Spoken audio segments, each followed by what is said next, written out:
we got now? Yep. Great. All right, we're opening the West Newbury Select Board meeting for Monday, September 20th, 2021. It's currently 7:11 p.m.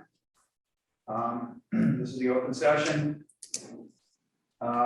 For announcements, so this meeting is being broadcast on local cable TV and recorded for rebroadcast in the local cable channels and on the internet.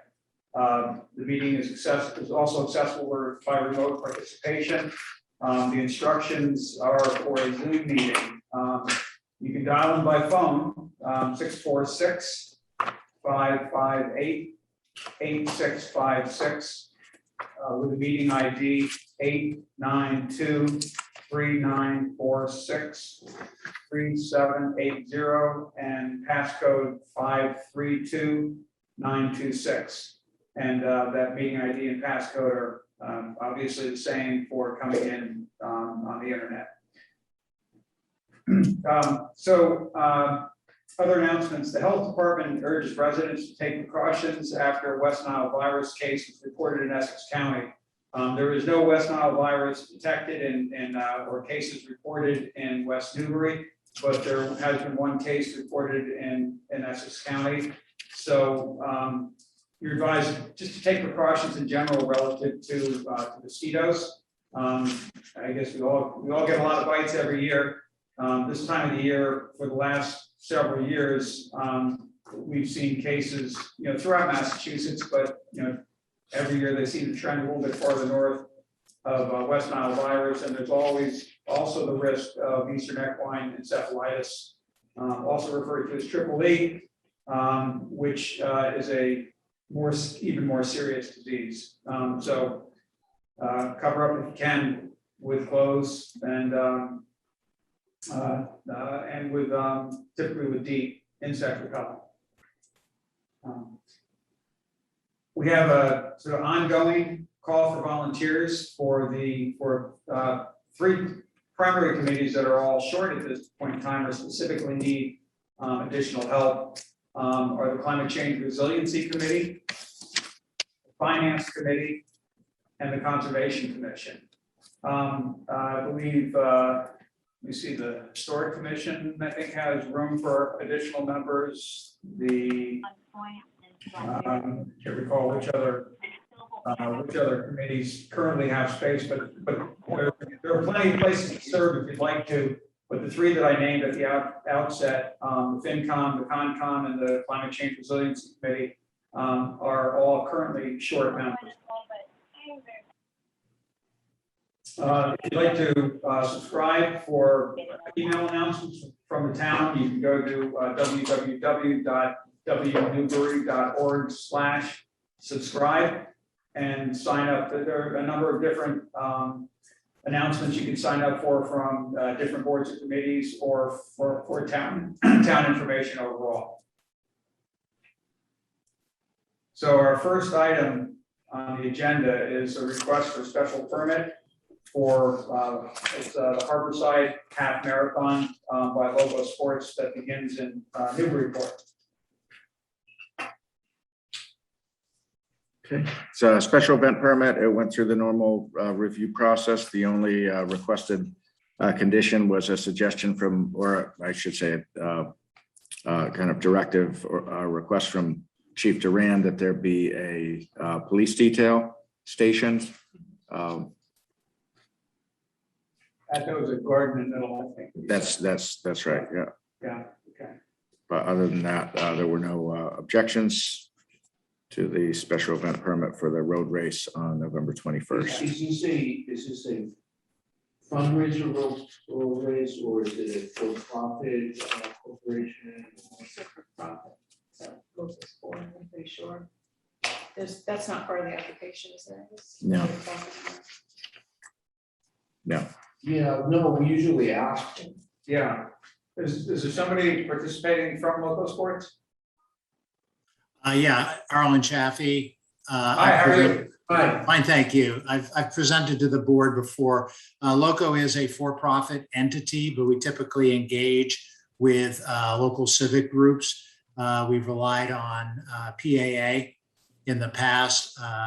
they're struggling, as are many, to come up with the volunteers that we need. But we hope to engage with them and other local groups, and we make a contribution to them for that. Okay. I'm not familiar with PAA, is that Kentucky Athletic Association, it's the Okay, umbrella okay. organization over Okay, all the great. teams. Thank you. It's the boosters group. Okay, great. And They're terrific. great, they- great. they- And you do make a contribution to them though? We do. Yeah, great. Yeah. Excellent. Does anybody have any? I just had a question on the temporary toilet facilities. Where are those placed, on Indian Hill? Excuse me? The temporary toilet facilities that you have in the packet, where are those placed? Let's see, there's one, I'm not quite sure if it's in West, actually, it's at the split up by Turkey Hill. I think that's still in Newburyport. And then we put one by a water stop in the conservation area on Indian Hill. That's probably So that'd be, near the green belt thing. right. Yeah. And that's it. And those are typically dropped a day or so before the event. We try to get them picked up a day or so afterward. So if that's at the Greenbelt, is that actually on the Greenbelt lot? You know, there's a small parking lot space for maybe 3 cars or so? Yeah, I believe that's where they drop it. Okay, and so Greenbelt has been consulted on that? Or, We've not in the past. We can, I mean, it's never been an issue. We can get in touch with them. yeah, That would okay. be good. Yeah, it's probably worth, So let's think, so we're talking about the one on the right-hand side going out. yeah, So is that our land and their conservation, or is it their conservation and our land?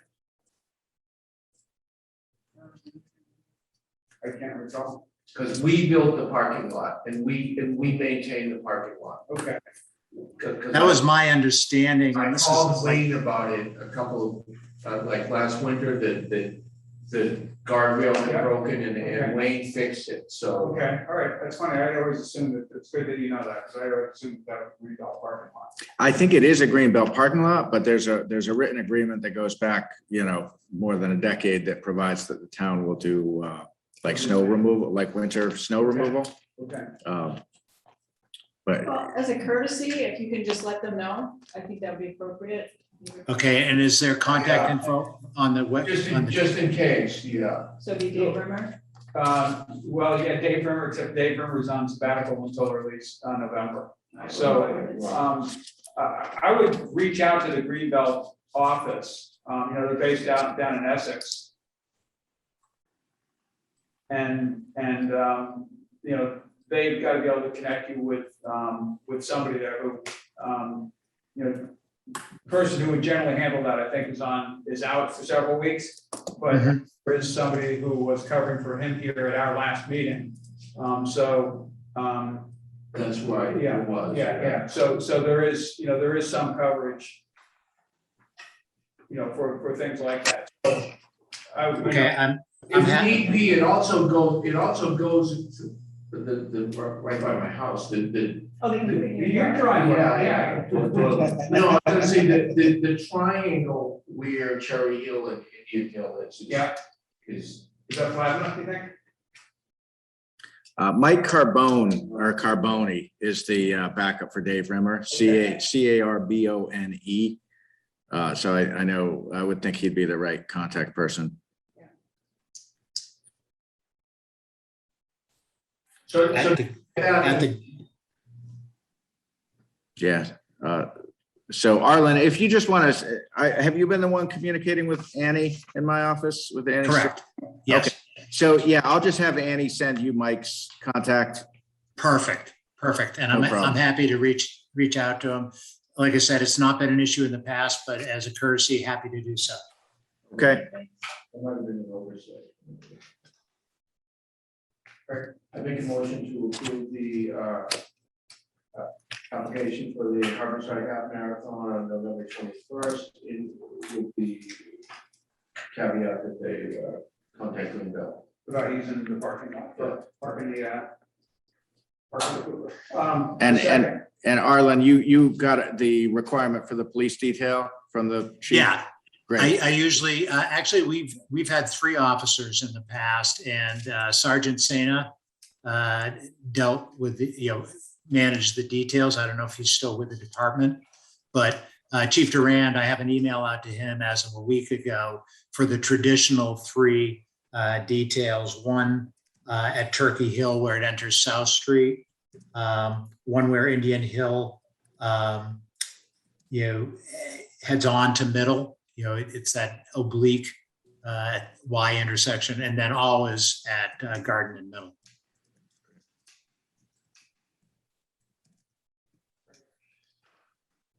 Okay. At his discretion, obviously. I mean, he's the boss when it comes to public safety, and those are the details we've had in the past, and we're happy to do so again. Great. Good luck. It's good to see people out there doing stuff. Yeah, boy, it's been a slog, but Yeah, we're glad to be back. one last year and a half. Great, thanks. Any further discussion? No. All in favor? Aye. Aye. Thank you. Aye. Thank you, folks. Okay, thank you. Yeah.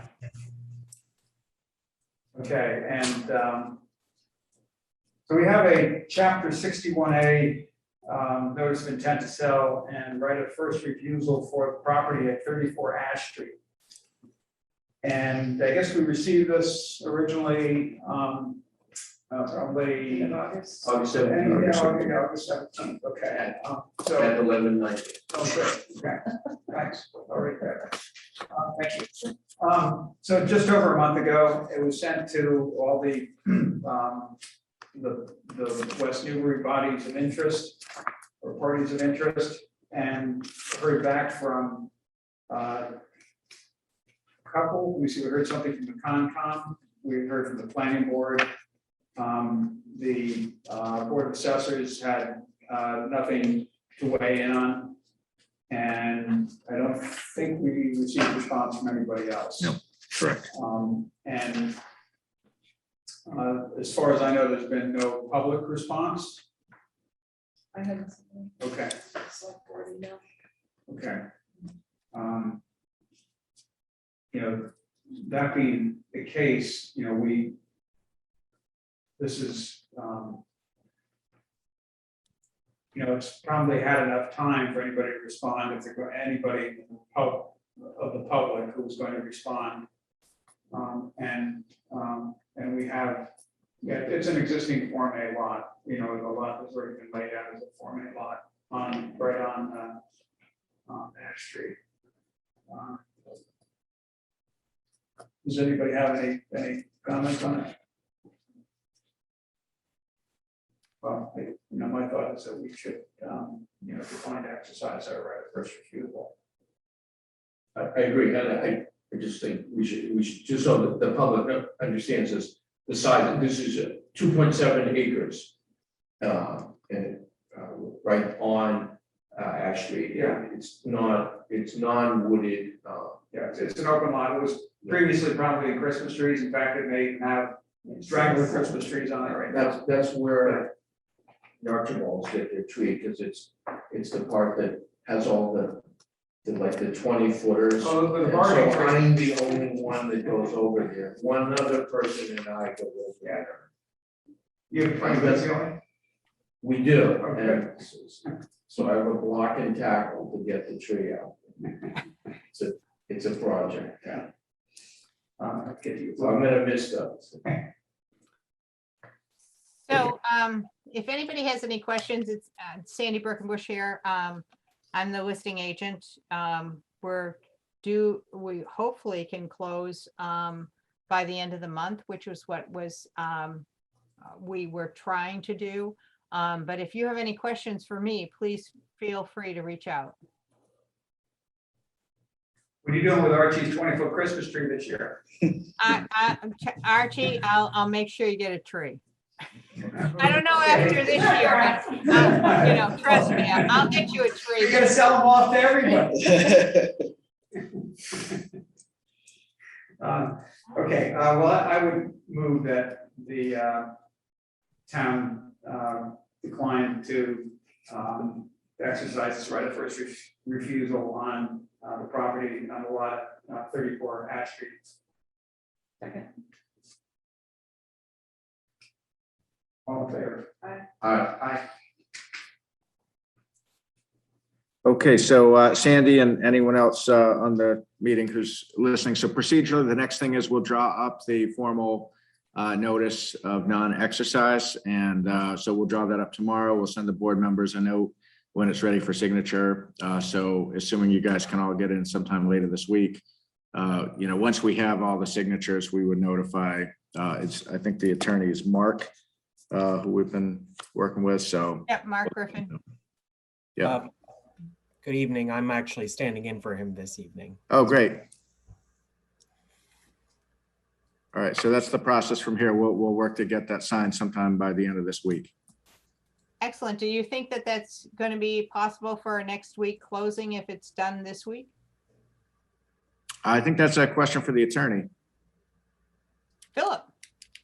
Well, we need to have it recorded before a sale can go through. So if we have it the day of sale, we should be okay. We just have to record it first, then record the deed movement. Oh, okay. So it can all be done the same day. Yeah. Well, if it's done this week, that'd be by the 24th. Yep. And so that gives you almost a full week. Yeah, so there's just two parts to it. One is the notice that the board members sign, which you've seen before in other instances. The second is something that the town clerk's office draws up, which is I believe, a certified copy of tonight's vote. So basically, he'd write up the vote, certify that. So yeah, we'll have all that done by the end of tomorrow, no problem. And then once you guys sign it, they can pick it up and record it. Great. So I will let Pat know this evening. She'll be thrilled. Great. thank you. Thank you. Thanks. Nice to meet you, Philip. You too. Take care, everybody. Yeah, good night. Thanks.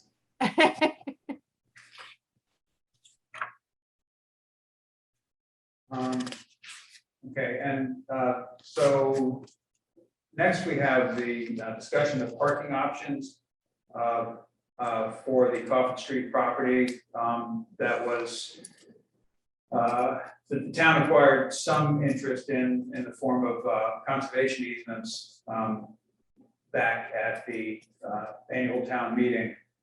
And most of the interest in that is, at least most of the non-private interest in that is by Greenbelt. Although the town has now owns the street, Cortlandt Lane, and the L extension at the end of Cortlandt Lane. And the proposal is, there's a proposal for parking at the end of that, the cul-de-sac on Cortlandt, extending 20 feet into that L shape. And so we need to talk about the parking option there and what we think of that. And if the board decides that that's acceptable, then Greenbelt is going to release their right to put parking down directly on Coffin Street as as the alternative. So the 20 by 20 is right here on the cul-de-sac. Exactly. Yeah, it says outlined here. This space right here would be the parking. Unfortunately, some of the utilities were actually located. It appears we're located within the town's right of way on town what is now town land, because we just accepted that land at annual town meeting. So this extends into their property? No, it's not. So the L that comes off of the town land now comes off of here. I'm just looking at the lot line. Yeah, that's You see that, that's when you see those bushes and things, Yeah. those are actually on town land. yeah, but so those lines, Wendy, I think are in error. yeah, so just to refer to the email from Vanessa from So Wayne did that as kind of a quick sketch, and Vanessa's response was that the sketch looks fine, Wayne, although you may want to note that the assessor's boundary lines are not accurate, and the parking lot will in fact be entirely within the town's land, not in the neighbor's land, as the assessor's lines indicate. The boundary lines are to be verified by the boundary surveys the adjacent neighbors are undertaking. So So is this an is this a mind map? Yeah. Or the actual No, assessors? no, the actual assessors, yeah, that's where, so Greenbelt had brought in a surveyor, and they were able to establish some of the bounds, but not all of the bounds. And as it turns out, both abutting property owners on this side and this side are having their own surveys done. So that's going to definitively establish, the extent of that right of way. Yeah, actually, so Rick just made a good point. So this resident's mailbox is right around here, and the bound is actually underneath the mailbox. So it doesn't really show up. Actually, right there. Yeah. Sorry.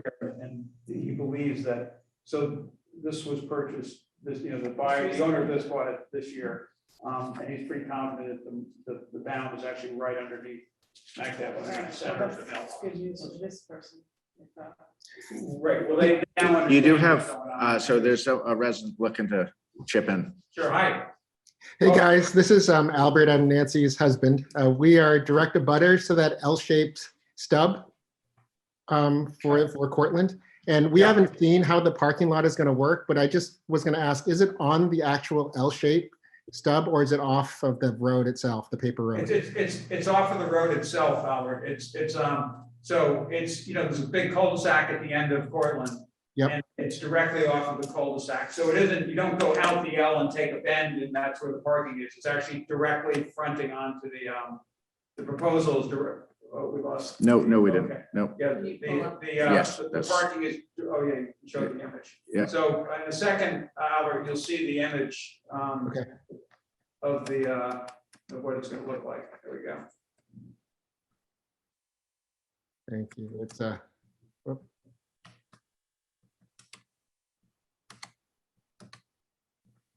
Great, yeah, so there's where it is. And, that may shift a couple of feet one way or the other, okay.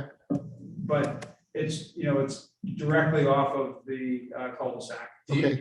You're being just two cars, nose in, straight in. Is that the idea? Exactly, yeah, and there's some discussion now. In fact, it was interesting, Angus, when I read the packet, I saw that Wayne indicated that now maybe it is possible to put the handicap parking spot out on the cul-de-sac. I guess he spoke with the ADA coordinator with Sam, and then concluded, it sounds like from what it said in the packet, that they concluded that it is actually okay for it, not necessarily to be the closest spot, but in fact, that might be better. Because Really? Yeah. Well, that's Um, So two Yeah. plus the handicap. Right, yeah, 2 plus a handicap. When we were out there, I was concerned that if there were only 2 spaces and one of them was a handicap space, and that's handicap only, which means you really, 99.9% of the time have only one space. Oh, okay. Yeah, so if the handicap can be out on the pavement, it probably is, equally good for at least for some handicapped people, maybe it doesn't make a difference, but for some handicapped people, probably The better. rest on might be pavement. easier, yeah. Also, we just have to allow for access through the parking spots. Right, yeah, so, I guess the way Greenbelt generally does it is they'll put the access, this is what we talked about with Vanessa, at least, is that there would probably be a split rail fence, and at the center of the split rail fence between the 2 spaces is where the break would be, and, hopefully that, through proper signage, in the physical layout, make it clear center spaces to be left clear, Okay. park smack dab in the center of a two space wide area. So we're just waiting on survey, the abutter surveys. Yeah, the abutter surveys to pin down, and Albert, I think you understood this, but since the graphic wasn't up yet, so this area that's shown as being outside the right of way it would not be outside the right of way. It would be entirely within the town right of way. It's just there's an error on the base map, which is kind of suggests that the property line is further, I guess, north than it really is. So yeah, the real question, basically Vanessa's requesting that you approve the concept of parking on or off of Cortlandt Lane, so that they would feel comfortable relinquishing the right they would have to put in parking from Coffin Street. So, you know, one of the things we discussed on Thursday is what level of detail you might want, because obviously this is like a good, as crude a sketch as you get. Normally it would be Dave Rimmer who would put together more of like Greenbelt's concept, but he's on sabbatical for about 10 weeks. So, you know, if the board is generally comfortable that parking on Cortlandt Lane or right off Cortlandt Lane as shown is satisfactory, and you vote that allows Greenbelt to relinquish that other option. So one of the things we talked about Thursday is what level of detail this board would want to vote that. You know, if you want to know exactly how it's laid out, construction materials, we don't have that. But if you're comfortable with that being that generally this location will work, then that's fine. So my take on that is similar to the parking we had in our last meeting, is that Greenbelt will, you know, use a similar construction, you know, a background construction, and, you know, their stated intent is, you know, what they typically use is split rail fence, and then they put in signage. And, you know, personally, I guess I'm confident enough in Greenbelt that based on past history, that's what they'll do, and it will look pretty good. Is there any concern about where the lines shift or what's going to Well, cause any issues? No, 'cause we scoped it out, and you know, we're waiting for confirmation of the surveys. Apparently, the company that did the survey for the previous developer attempted developer was consulted by Greenbelt, and they had that surveyor locate the 2 points, but the landowners, the abutting landowners on either side are not so sure those are accurate, so they're each having surveys done as well. And in the end, there will be 3 different surveys that will be compared, and somehow they need to all match up. But I don't think we're gonna resolve that here right now. No, I mean, the width of the right of way is much wider than the 24-foot width, which we would need. So the design intent would be to the maximum extent possible, you know, minimize disruption of the private landscaped area within the right of way. If that doesn't become possible, you know, that is within the town's right of way. So there's definitely much more than the 24-foot width needed, maximum. Could be 20 to 24 feet width. So the only issue is if you look at the little white dots above the red square are utility Correct. outlets, and so moving them would be to place parking there would be massively problematic. Right, yeah. So, but we don't think that that's gonna happen. No, we don't think, in fact, the way the survey marks for the markers that were put down by Land Tech, by this other surveying company that previously surveyed the property, puts in this view, the lowest, which is actually the southernmost of the 3 utility access points, slightly onto the town property. But you know, there's no suggestion that we need to change that we need to do anything to remediate that. That's just going to be there. You know, as a secondary issue, I think the town needs to make sure that the bounds are well marked going forward, so that in the event that somebody builds a shed at some point in time, they don't put it on town property. Okay, so if they continue to mow that as their yard, I don't care. You know, that doesn't hurt the town anyway. But if they put a shed there, that's a different thing. So is this a time sensitive thing that we need to vote on this before the boundaries are resolved? I think Greenbelt's trying to close. So, well, so the issue, It's on the deed, right? I think part of the purchase and sale, Yeah. basically, if they're going to need parking access from Coffin Street, it would involve easements across what will be, or what is private property. So I think they, they've said they need to do that in September, so. Okay. It looks like we have another resident comment. All right. Albert, go Oh, ahead. sorry, I'm just sorry. Could I, just for a point of clarification, when you say right of way, does that mean that's the L shape? The parking lot's going to be on the L-shaped road, or is that something different? Yeah, I think that's correct.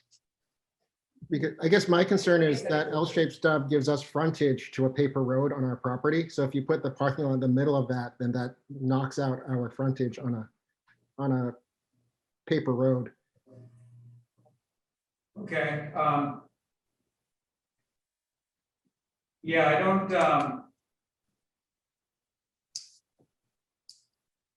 that isn't a consideration that the town has really given to, seriously considering. At least I've never heard a serious consideration of building a roadway in that L. Right, but I guess just from a just a technical detail, it is frontage on a road. And so our frontage would be taken away if the parking lot gets put right in the middle of it. Because that road would no longer exist. Even though it doesn't exist now, the access to it would no longer exist. Yeah, well, so it's not a road, it's a right of way. I'm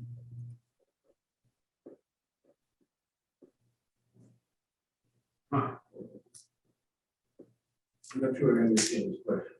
Yeah, can you pull it up? Yeah, I'll pull up my map.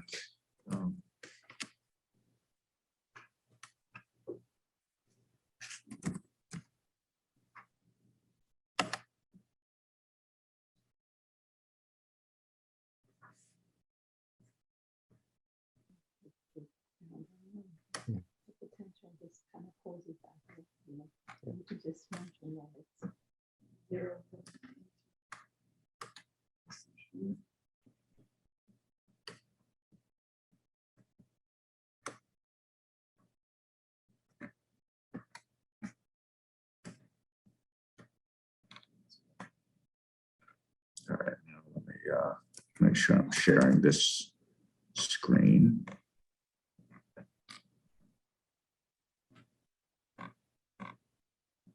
Shoot.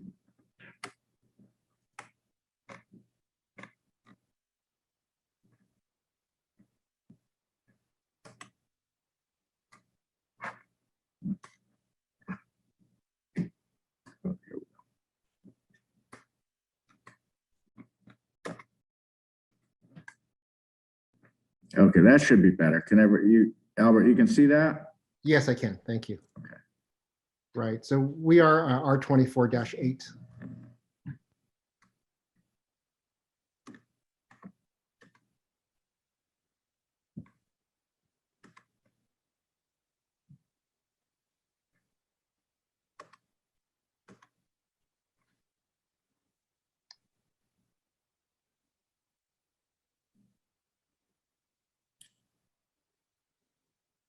So in order to get there, you would, your access would be across a power line. Right, which they have an easement over it, but it's an easement on our on the property.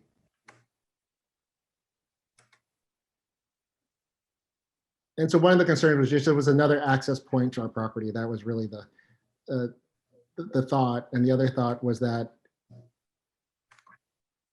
it's another way, if something should happen to River Road, it was another way to get onto, for us to get onto the property.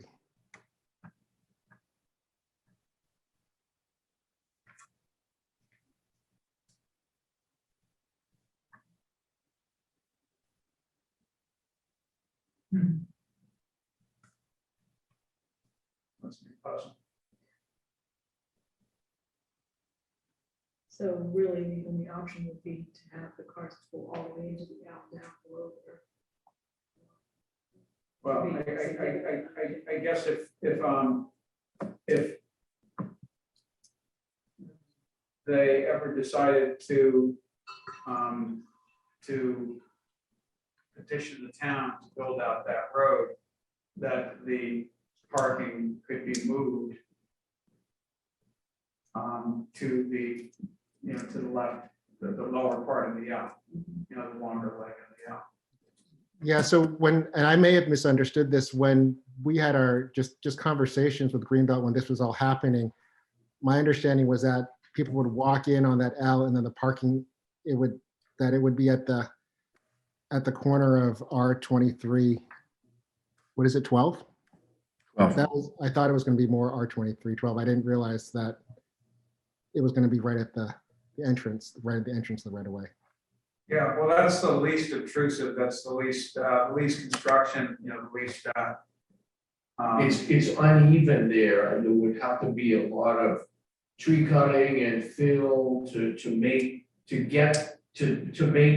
90-degree turn onto that L. What it was even just on the back of an envelope kind of thing. Wayne thought it would be a significant amount of work to put the spaces in that L. On the long leg of the L. Yeah. Yeah.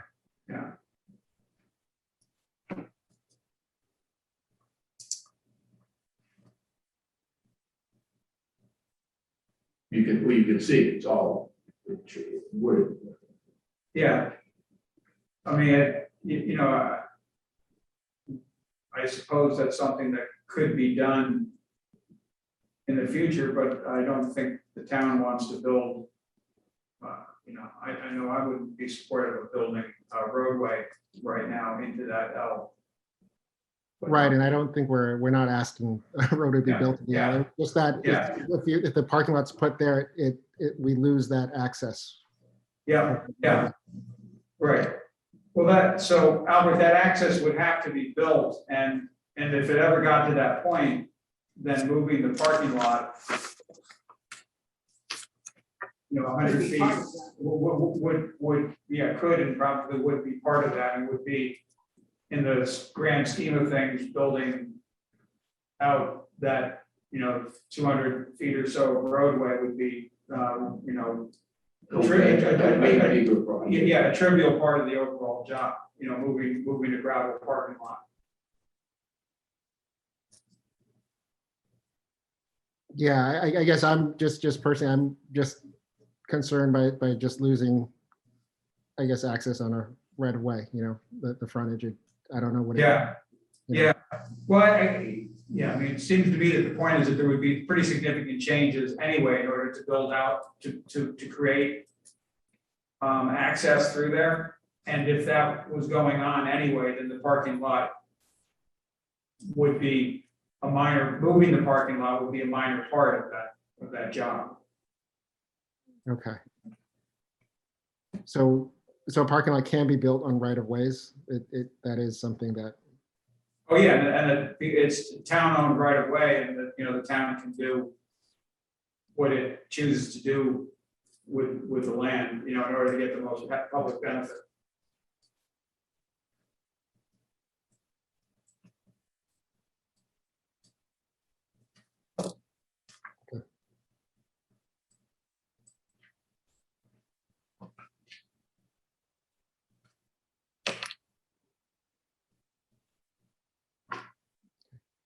Yeah. So I don't know exactly what obviously you're trying to see the future and cover your bases for the future. Yeah, no, it was just an attractive feature of having abutting the right of way in another corner of the property to be able to get onto it should we need to. It was just one of those. Yeah. It's neither here nor there, but like in the history of this property, the way that the previous owner wanted to sell it, how he was cutting out corners and doing all of these things. It was one of the things that convinced me to keep it whole, was to be able to have that sort of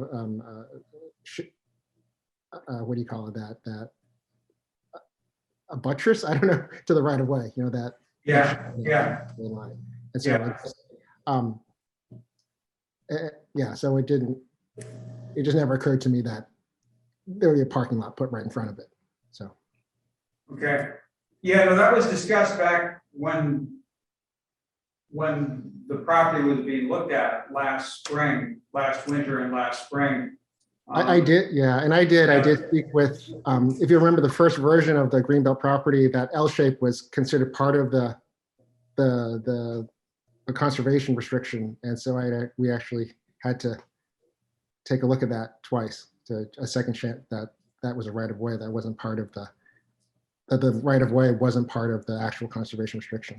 Yeah, I think Actually, right away. yeah, it wasn't until it was accepted, but I think I know what that reference that Albert just made when we were working with Greenbelt to get a map for inclusion in the FinCom booklet. We wanted a single map to kind of illustrate this.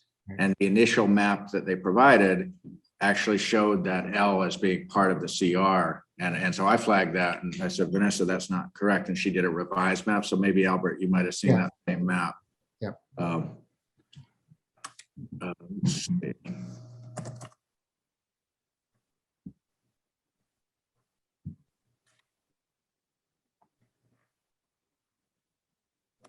The one line is it's still town land, so Right. it's not right. Yeah.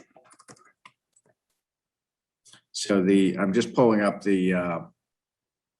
I think this is still on the screen share, but this is the actual language of the article: to accept as a public way, to authorize to acquire for all purposes for which roadways are used in the town of West Newbury, including utility purposes and any drainage, access, utility, and other easements related thereto.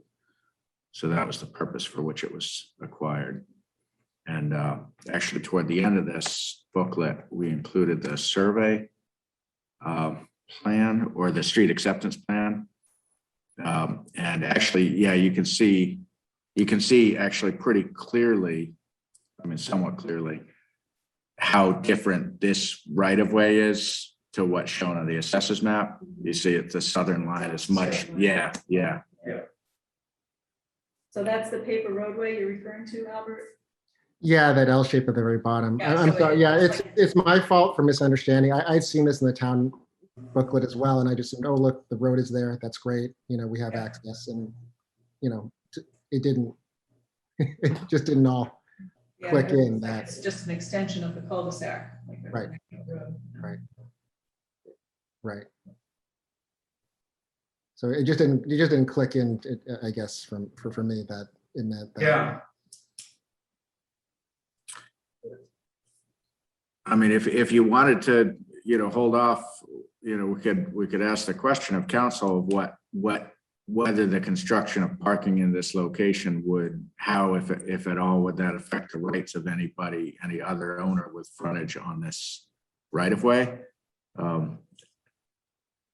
I don't believe it would affect I don't anyone's think it would rights. affect I think at all. if there are access rights today, there would be access rights in the future, notwithstanding if there's anything in the middle that would need to be moved or Right, removed. right. And if that were the case, it's a gravel parking lot that's, it's a relatively small project compared to, the act of actually having to build. I mean, the town wouldn't, I don't think would ever build the roadway there, but I suppose there might be, somebody might be able to insist that they could build a driveway that crossed that property, in which case the parking lot would, the two-space parking lot would be able to move to the other leg on the out. But it wouldn't make sense to do that at this point in time, because the town's not going to build out the infrastructure to support the parking lot in the other location. Yeah, and I want to be clear. There's no intention to build anything there. It's not about that. It's just about the right of way becoming, just not being there. I mean, the right of way is still there, but a parking lot just being right there, I guess. Yeah. If I can, hi, this is Sandy Birkenbush again. Hi, Sandy. Hi, how are you guys? I'm eating, so I'm not videoing, but anyway.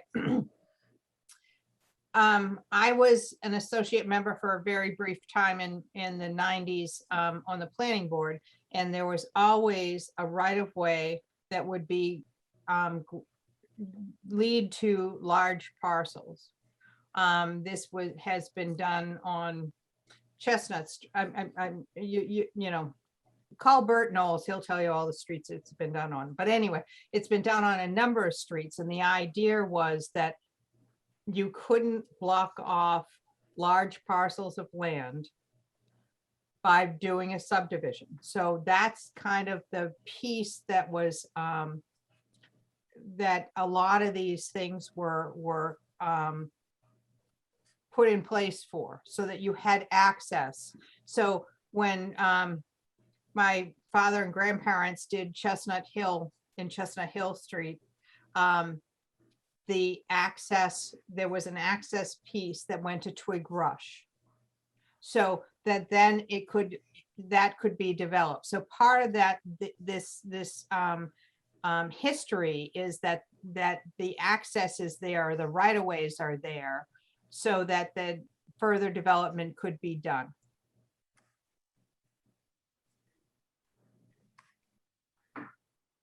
So just wanted to jump in. Okay, yeah, no, so I understand that's some of the history. Yep. Okay. Well, I mean, at this point in time, I don't, you know, I think there's, you know, I think there's an alternate that could happen at a later date if the landowner, you know, if you know, the Powers chose to try to exercise it. You know, I mean, I don't think the town, I doubt the town would ever agree to build up the road at its expense. But I, you know, I don't really know the legality of how that can be used if it's not built out. My guess is that you can probably find, you know, land use case law that says on a paper street like that, that a landowner can, I don't know if paper street is the right word, but the right phrase, but that's what they use. There's probably case law that says that could be used. And if that were the case, then clearly the parking lot would have to move. I'm confused. I just don't know what are we talking about? What Albert is wondering about is, so he owns the property at the bottom of this view. That's their property. Okay. And when they purchased the property, they saw that and they said, well, we have potential access to Cortland through that. If we chose to exercise that at some point in the future. You know, it's not built access, but it's you know, it's shown as being part of the road right away. Okay.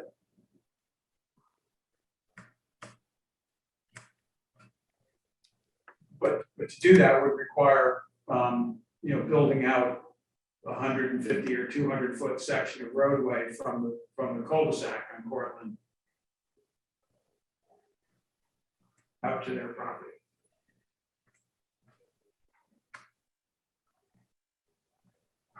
That makes sense.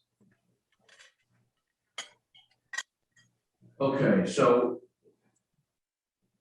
is a municipal right of way transferable? I guess the question is it general?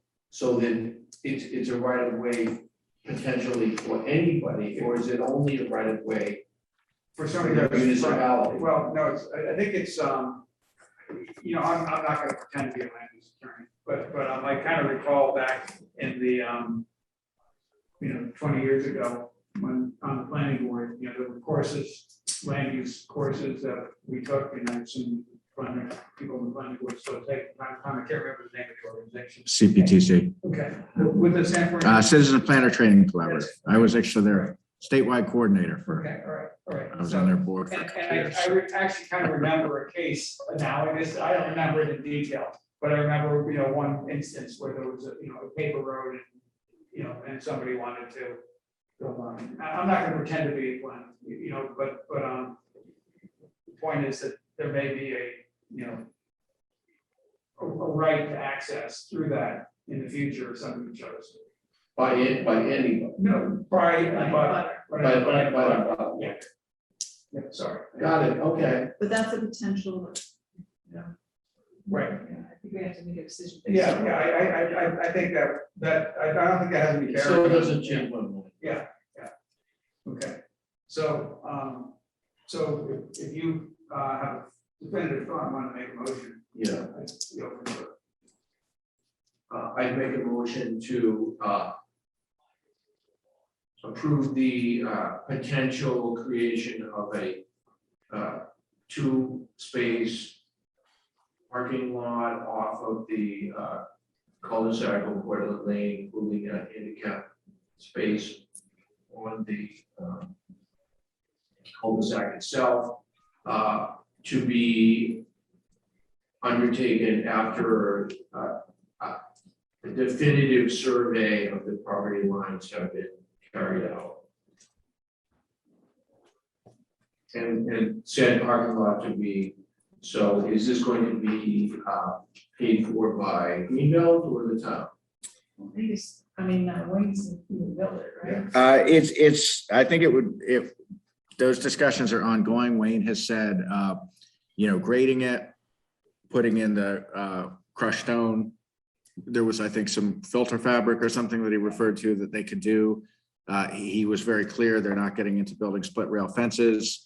And Greenbelt, I think, would do that. So I think the actual construction is going to need to be worked out in terms of the details. So there are things that DPW has offered to do and can do at relatively, low cost. But Greenbelt would be doing it as part of it, and Greenbelt would be doing the trail as well. Yeah, it says Greenbelt would be responsible for fencing the parking area, signage, and creating the trail. And I'm sorry. Wayne said DPW could undertake tree removal less than 8 Got it, inches. okay. And the one, I'd like to second that, but if you were doing a motion, Yeah, but I wanted to insert one word, and that was, or 2 words, I guess, and that was after the reference to a handicap or ADA compliant parking space, if possible, or if deemed okay by the ADA coordinator. Because it says here from Wayne, our ADA coordinator and I will review in greater detail once the official design / engineering is submitted. So we just want to leave that open, be clear that it's not a given yet that. It's that not a it needs requirement. it, that it needs it. Well, it does need it, It does need but- it. It's not 100% certain that having it not the closest spot is acceptable. When we were out there, and I suggested that to Wayne, I said, well, why don't we put the ADA compliant spot out here on the pavement, on the cul-de-sac? Wayne thought that it needed to be the closest space to the entrance to the trail. But it sounds like he must have had a conversation with Sam Jocelyn. And Yeah, I think there are instances where it doesn't necessarily have to Yeah. be the closest. It seems like kind of an important point though, because if that doesn't work, then it's gonna be one, well, and then anybody else has to park on the pavement, on the cul-de-sac, any and additional then park. that's allowable. Yeah, oh yeah, parking on the town street. Okay. All right, so you don't think we need to have that information before? It doesn't seem to me we do. Does anybody, Angus, you have any thought on that? There's highly conceptual what's Yeah, in right, front of you. right. There's no engineering, there's no design, there's not even definitive survey. So it's all, I think, Rick, you're expressing comfort that those details can all be worked out. I agree with you. But whether that's enough for this board to vote is really up to each of you of what level of detail you want to make that vote. Yeah. Are you satisfied that the issue of parking can be resolved in this location, understanding that there's still details ahead? And that's totally up to you. So can we word the motion such that we give Greenbelt the clearance they need for their purchase and sale without, specifying? Right, I guess in general terms, are we confident that we can make this work on the cul-de-sac? Because if we can't make it work on the cul-de-sac, then we don't want Greenbelt to relinquish its ability to put this parking off the coffin. Right. I'm like 90-10 to do it here versus doing it on car. Yeah, I agree with that. When I flipped at one point, I thought, oh, we better, but I think personally, I think this is better. It's a big slope and a big field. Yeah. So maybe There's no we got traffic this thing details about Right. for the next meeting. Not for the next meeting. So the question was, would we have these details for the next meeting? And the answer to that is no, because a couple of things. First of all, the survey work is, what Vanessa told us is that, Greenbelt's awaiting the results of the abutting property owners, which obviously is outside anyone's control. And also Dave Rimmer is the staff person who would normally draw up like a concept plan, and he's out on sabbatical until November. So, it might be a little while before there's further detail. And I think that the level of detail that they would typically provide is no more than what they provided for the Ordway, which, as you know, was very crude. Well, I'm looking more for internal detail, Yeah. building inspector, and DPW director working out what the requirements are. Mhm. For the ADA. Mhm. Is it? That, oh, yeah. Could we get that? Oh, yeah, definitely. Yeah. Could we write that in tables? Sure, that's fine by me. Okay, so, how do you feel about that?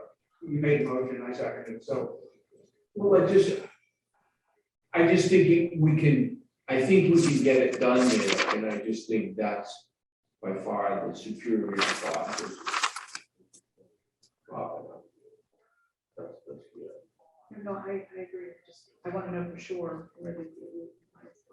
So if the ADA compliant spot was in the 2-space 20 by 20 parking area as opposed to on the pavement, how does that change your overall perspective on this as opposed to on Coffin Street? Well, no, not as opposed to on Coffin Street, but I believe that the abutters would be,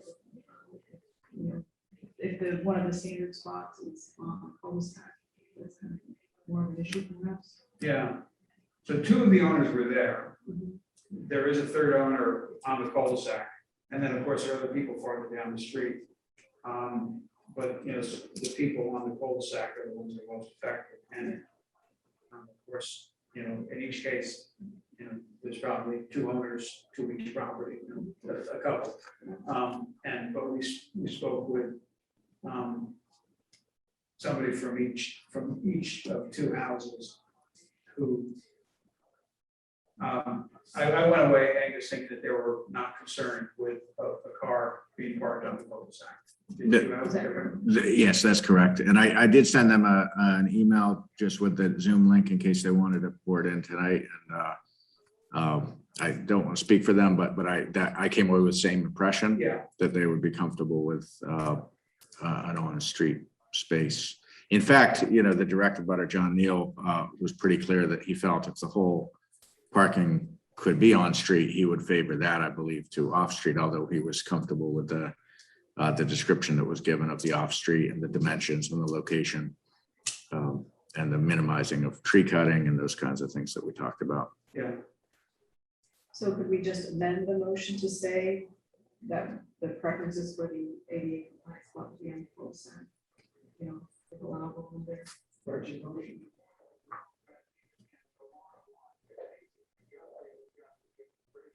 Well, that's actually the way he said it. He said it. Yeah, he did say it on, and that's why I added the if possible, just so that, or deemed okay by ADA.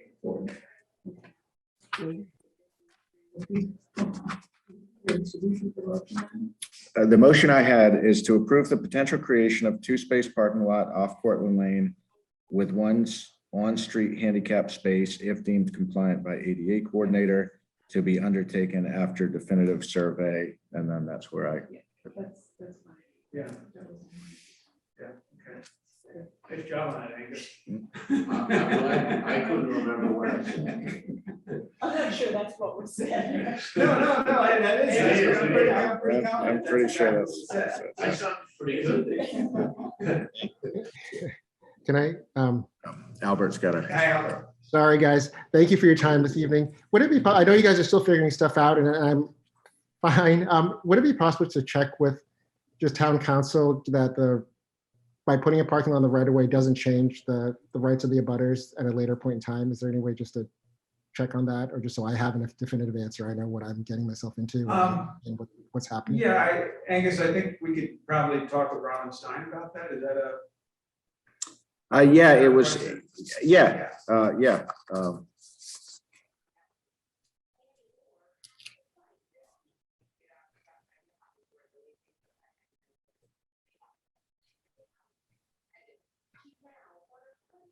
Prior to voting motion, or just? No, I think we should do that after, I think we should vote on the motion to do that and just confirm that, but I'm pretty confident that's the case, that, at a later date, if it's it's a paper, if it's a legal right of way that potentially provides frontage, that particularly the only construction on it is a gravel parking lot.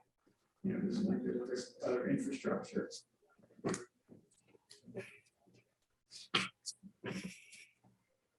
So we can consult with the person with town council who is sort of their land use specialist and get their take on that.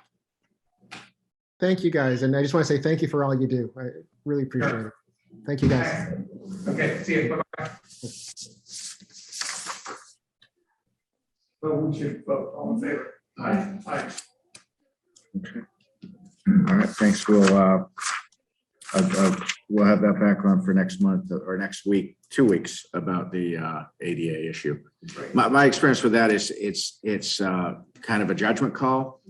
The ADA in general is complaint driven. So it may be that Sam advises you can put it there, but if you do and someone complains about it, you might have to change. The other concern that I raised in the field was right now there's a Cape Cod berm around the perimeter of the cul-de-sac that would definitely exceed allowable slope. So if you do put it on the pavement, there may be an implication of needing to now regrade an access. So I think Sam's going to need to go look at it, in the field like Wayne did. Yeah, okay, yeah. I guess, yeah, I mean, I can speculate, but I won't speculate. That's a valid point.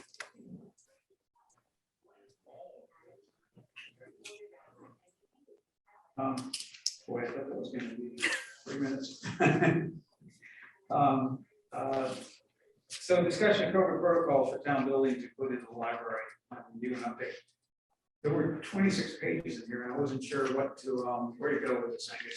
Yeah, well, so there were kind of a confluence of things because I had asked Paul to put together just a reminder, kind of a refresher on the COVID protocols, and that's what the first page of the information is. So he had sent that around to all staff right around the same time. Corinne had contacted Paul to ask for Paul and myself to ask for our review of the draft kind of updated protocols that the library is considering, return to work policy.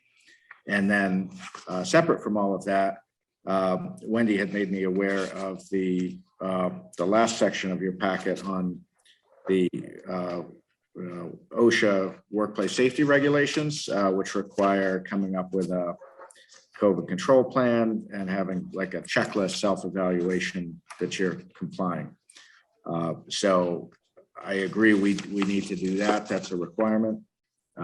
So since all of this kind of came up around the same time, I just threw in all the information, but you can see part of the time it takes is trying to distill all of this to what's like, how can we present this stuff succinctly? Because there is so much information. Yeah. Well, I think the library policy is exactly what we need, something like that, because instead of links to what you see, but this says specifically if you're around somebody that's test positive. Not that we have to have this specifically, but I think a one-page form would be very useful. Okay, that would be good. That's interesting. So I read through a fair amount of this, and I found, besides incredible amount of redundancy, also, in some cases, I think there were conflicting standards depending upon which document, which Right. set you were reading. And so the question is, what is the real rule? And at this point now, what is the real guidance at this point? Well, I think that the Massachusetts is a requirement. You know, whereas the CDC's guidance, Okay, that's my take. Angus, would you agree on that? I don't have an opinion on it. so in order to put together a single page, That could be the control plan, you know, something similar to what the library is prepared in that format or other. And then the other requirements, just training, which could just be a 15-minute Zoom thing to go over the plan. would it make sense for us to ask for help to do that? To help them do that? You ask the guys. So I think we should ask back if they could distill this to something that's well- usable. I mean, I think, Wendy, what you had sent to me is a clearer guide than anything I'd seen in a year and a half of this. So I think, Looking at the control plan. yeah. I told And Angus, I've done this for my job, and I can draft something pretty quickly, and we can run it by the board of health. Mhm. You know, if you And my thought was, if you're willing to do that, I would welcome that. Normally, I would just kind of say, hey, can you guys do this? But if you're offering, I don't want to turn down help, Yeah. because we could always use help. I think it would be good for the library and town office buildings to have the same plan as well. Yeah, Why yeah. would we have to? Well, that's what's happened today. The library has a more strict and well-defined plan, which is great. But, yeah, so I can do that for the next meeting, or can it wait that long? Perhaps I can send it to you and you can run it. by Yeah, if you have even a very preliminary or some other sample and send just something to kind of prime the pump, and then I can meet with Paul, make sure he's clear on what we're trying to do. Make sure he knows about all this. I assume he does, but I hadn't heard about it until you made me aware, so he may not. Yeah. Yeah, we can work together on that for sure. And have something, or the board doesn't even need to approve it, does it? I don't think it does, but I would want to make you aware, because if you have input, would like to get that done. Yeah, so I think we can have something to review at the next meeting for sure. Indeed.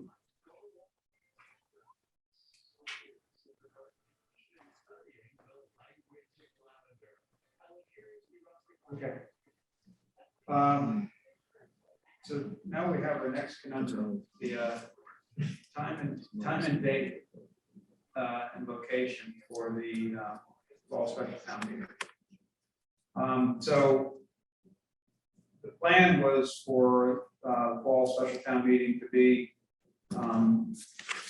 at the bandstand and, the parking lot in front of it on Saturday, October 23rd at 10 o'clock in the morning. And what we discovered is there's actually I believe it's soccer, it's a West Newbury Youth League, I think it's soccer tournament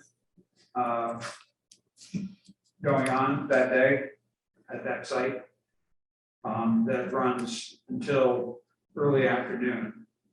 Looks like the earliest we could, as things currently stand, that we could use the space, the town-owned space is about 2 o'clock in the afternoon, but we could have it fully accessible. They'll be cleared out, I think, by 1:15, but to actually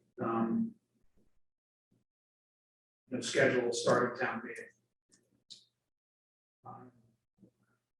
And the various options, what we might do instead, the options considered would be moving the time to later, perhaps 2 o'clock.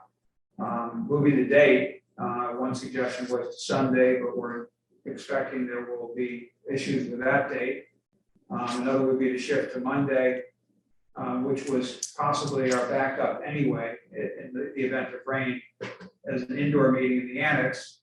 But we have concerns that some voters might feel disenfranchised by that because of COVID safety reasons.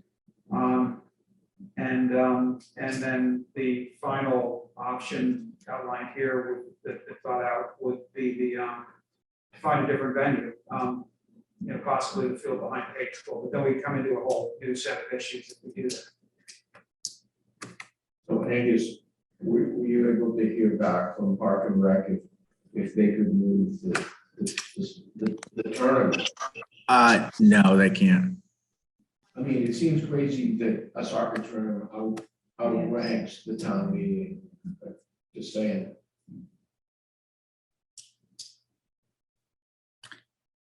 You know, I think, you know, part of it's timeliness, you know, if we'd pin down this date, maybe in July instead of, you know, late August, you know, maybe we could have averted it, but that's, you know, that ship has sailed. Right. So I think having it that afternoon is not realistic because, I mean, it takes DPW how long to set up the chairs and things, a 2-hour process. I'm not sure. Wayne did, you know, for what it's worth, he did say he liked the 2 p.m. Saturday start. But we haven't, you know, It sounds unrealistic. it sounds a little Getting tight. the mics going and all that Get all the stuff. cars out of the parking lot. Yeah. Couldn't a lot of the stuff be set up beforehand? I mean, could. I think that the sound all could. I think it's the seating on that center parking lot, and could that be? It sounds like the most number of families in any one grouping for the soccer was like 52, which are obviously not an exact number. Would there be a way to limit their parking to that To the other Bachelor side. Street Yeah. lot and along Bachelor Street to keep that center lot? Or even Open. just on one half of the center lot, so that only one half had to be set up. Yeah, Because, you know, it's a special town meeting, you know, we had, 50 chairs set up on one half and another 50 chairs or 100 chairs ready to be set up on the other half. And I mean, it doesn't seem to me as though that's impossible to make that work. Sunset, for whatever it's worth, it's about 5:45. I was just gonna say, it gets darker Yeah, earlier. so it's about 5:45, so, being realistic, you could very comfortably go to 4:30. I think, yeah, nor do I. So in terms of the Monday evening, Mhm. if everyone is wearing masks, I mean, isn't that the same risk as going to the grocery store?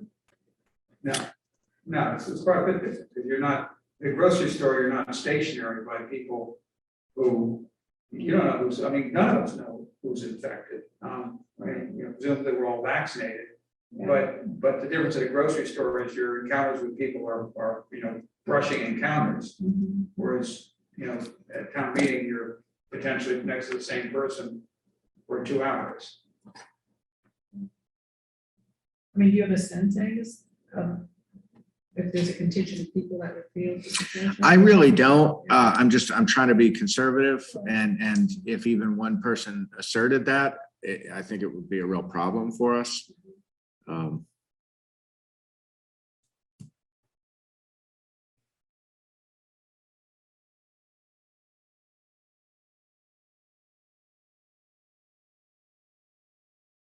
Is the following Saturday an option?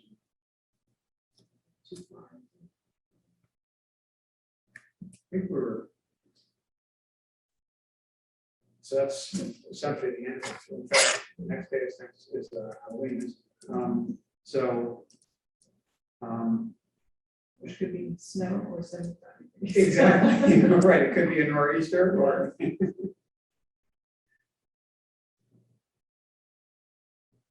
Yeah, I think we debated that a little bit when we considered the 23rd and said, well, yeah, that's probably, that's on the edge, but. But we thought we had another option. Right. So I don't know if that changes thinking. Yeah, I mean, I think since we first talked about that date, the concern about this Delta variant both has increased. Well, so then really it needs to be outdoors, is that what you're saying? I personally am most comfortable with an outdoor meeting. But I'm only, I'm only one piece of this. sheet here. Do we have any way of knowing if the following Saturday in the sports activity? So I'm looking at the schedule that I received from Park and Rec, and it's showing this as a Saturday conflict. And it's not specifying dates. You know, traditionally, they've handled all the scheduling, so we don't necessarily get full detail. But it just says fall 2021, and it's showing Saturday. So I was just going to text Brad for sure in the event that he's would know for sure.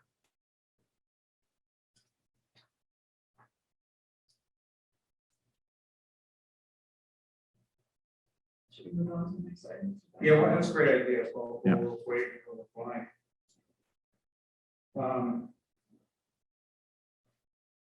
Which is reviewing the articles for town meeting.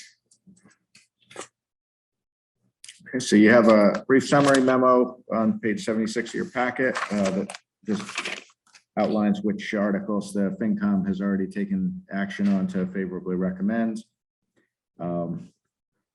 The remaining articles are, and article numbers could change, but what's shown is 5, 6, and 7. The Capital Improvements Committee will meet tomorrow night to take up those articles and perhaps vote a recommendation on those.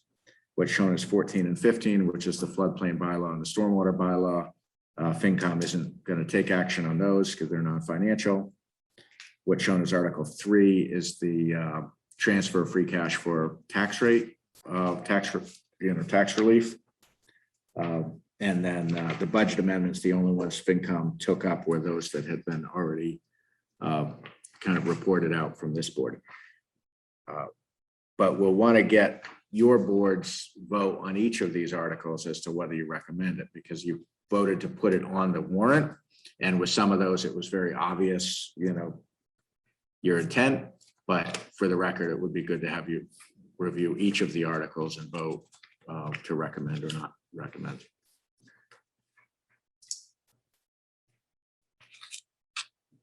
So let's just work our way through. So Article 3, we don't have a number yet. Yeah, start with 2 on the budget amendments. Okay. If you would. Okay, so Article 2, we talked about each of these items. And do we want to hit that item by item? There's 6 items on it. 7 special counsel legal fees and expenses.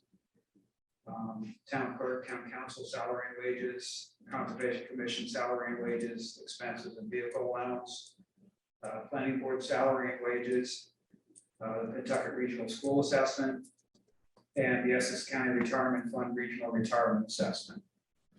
Okay, I would make a motion to approve Article 2, deleting Section 11, which will be studied further. Second. Do we need the numbers? Or The amounts? references? Yeah. You have a memo in there on page 80 that outlines all the amounts. So it hasn't appeared in the article. It appears in the FinCom booklet, and I'm happy to summarize any or all of this. I think the write-ups are pretty clear and would be the basis, I think, of the narrative in the FinCom booklet. So the article will not contain the dollar. It didn't last year, Just no, references the other. correct. Yeah, But just like the approval of the budget doesn't yeah, have a number in it. maybe to suffice for right now, just the bottom line for the budget amendments, we end up with a net effect of Well, you got 114. I'm backing out the planning, $114,040 less for the budget. So that actually reduces the omnibus budget total by $114,040. So it's not an increase. It's actually a significant increase. And most of the factors going into it, most of the items are actually decreases. And in one case, there's a decrease with an immediately equally offsetting thought. There was a decrease with an Yeah. Yeah, the special counsel town clerk, there's interrelationship there with now having Yeah, there we go. obviously outsourced counsel instead of in-house. And then even the conservation, which shows as an increase, would be offset by revenues received from Merrimack under the terms of the Yep. intermunicipal agreement for the shared positions. So the changes would just subtract another 7,000, so it would be 114. Right, 114, exactly. And then actually, if we then account for the number from Merrimack, that's gonna be, I don't recall what that number is, close to 20,000, is that right? I want to say I want to say it was 18 for But we the, can't put that here. No, we right, can't, right. but just so people understand. Yeah. Right. You know, when it's presented, if there are questions, so they understand that it's actually been about $18,000 more of a reduction than what's shown here, which would make it top out at about 132,000 reduction. I think that's good enough, right? I think that's kind of good. But at this point, we should just not move on. Okay, so, okay, then article, all right, so, yeah, all in favor? Aye. okay, the next one on the, I don't have a number yet on the estimated tax rate and So therefore, I just want to put out a number. okay, I want to put out 320,000. okay. For Article 3. I can tell you that based on the tax recap model that we have, I do expect the tax rate is going to go down this year regardless of whether you transfer free cash or not. But that's the tax rate, That's the tax rate. which is not what people. Correct. Yes, because I'm hearing from the assessor that assessed values are going up. So that's going to have an inverse impact on the rate. But yeah, basically, we've got the tax recap model built. There are still a couple of variables. It's right now carrying the approved budget. I want to adjust it now to account for what would be the amended budget, which would take 6 or 7 cents off the estimated tax rate. And also, Stephanie had put together projected FY22 revenues. I think they're a little conservative. I want to meet with her and go through that. Because I think it's a bit higher than what she's carrying. But as you know, she's at a conference this week, so it'll be the end of the week at the earliest before we can do that. So, but I think even without a free cash transfer, I think the rate will go down. But to your point, Archie, that doesn't mean the tax bill will go down. So, you know, I think we can have more detail on this at the next meeting. You know, it's often like another four weeks or so before we even have an estimated tax rate. So we're actually running ahead. Typically, the board in the past has put an article on, put a number in as a ceiling, and then the actual motion could be up to or lower than that amount, depending on the better information that we'll have as time passes. Yeah. Right. Isn't there some precedent to putting aside this money? Like, isn't that how you put it for the school, for the building project? No, that was actually retired debt. So as we retired debt, we took the money that had to go into that debt service and instead put it into the school stabilization. Those were ongoing. They had been in some cases overrides, and so the overrides had run out. Not all of them, but some of them, and so they had run out, but they had been on the tax rate. So people, sort of the idea was we're not adding something that people aren't used to. That was the idea. Instead of the tax rate act literally going down because something was paid off. We knew that the school was coming up. This is different. But could the same principle apply? I mean, historically, do you always refund the? Well, we're literally overtaxing people. You don't collect revenue for something that hasn't been. In other words, we don't we don't want to collect $20 million of revenue when we only need 18. Right, so that. So, but this is that's what we're doing now. Okay, so this is done every year. Not every year, but if we have a Last- significant free cash, I think we've done it for at least the last 3 or 4 years. and yeah, And I have no questions about it too, but I'm kind of gotten comfortable with, we are over, So why not? we have no right to ask money to pay people, to have people pay taxes that they don't, that there's no reason for. So we should do a better job of assessing or? So one of the Every- issues is. Every year, I get in an argument with the FinCom, everyone else, the Board of Selectmen, every year, I've been doing this for 20 years. Because we Okay, keep saying, Step on the hornet's nest. we keep saying that there's not enough, that we can't do this anymore, that we're gonna run out of free cash. And every year, we have collected more money than we anticipated, and we've spent less than we anticipated. And so, that's a good thing, but what does it mean? It means that we are overtaxing people, and so, and there's no reason we can't more fine tune it in the fall. We don't know how much we're off in the spring, but in the fall, we have a much better handle on how much we with the difference between that and what we did with the school was we had a specific item that we're trying to fund. In this case, the free cash is emblematic that there's just this extra money that wasn't targeted to anything. If you have something that we should target it to, then that's a whole nother issue, but just keeping it in free cash to build that up is, to me, disingenuous. That's- We're not telling people what the money is for, we're just keeping it just in case. I don't think that's fair. Yeah, that's my suggestion. I mean, I was thinking for the school, because that would, result in reduce expenditures by the residents. And if we can somehow put that towards our commitment to the high school. Or some other thing that we know is gonna. Yeah, so it becomes- You're putting, it's the same thing. Yeah. You either put it towards the high school from one pocket, or you give it back, and it's the same, you're doing the same thing. Yeah, it seems to me that having a separate line item that shows what the debt services for the high school is a little bit more clear from a taxpayer standpoint, So, and, the source of this money is things like,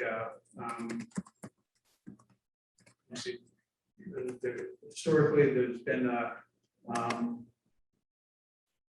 or two overtime accounts that, you need to budget to make sure you don't run out of police time, that, that the police budget doesn't run out of money to fund, to fund operations, but that money then comes back, at the end of the year. Or the fire department. Or the fire department, and Angus, you have a lot Yeah, better. so fire department's a big one where it's notoriously very difficult to budget leanly because as you know, it's an entirely call department. So other than some recurring costs every month with the administration and the chief and the board of fire engineers, those costs are pretty typical month to month and can be reasonably budgeted, but the overall budgeting is, you don't know how many fires are going to be and how many people are going to respond and so forth. So typically fire is an area where there tend to be a lot of turnbacks at the end of the year because I think we budget conservatively. Another one is the FinCom reserve fund typically has been budgeted at 60. And in a typical year, they don't typically approve anything one time. But that's a great example because you are. Before then, we've run up 60 grand easily. Well, but sometimes. I guess just in the past few years, that's an example where there's a significant turnback. Because No, but I'm saying it's not to It's say not- that couldn't happen. of course, yeah. But in terms of how do you, why are the turnbacks so significant? It's different depending on different departments.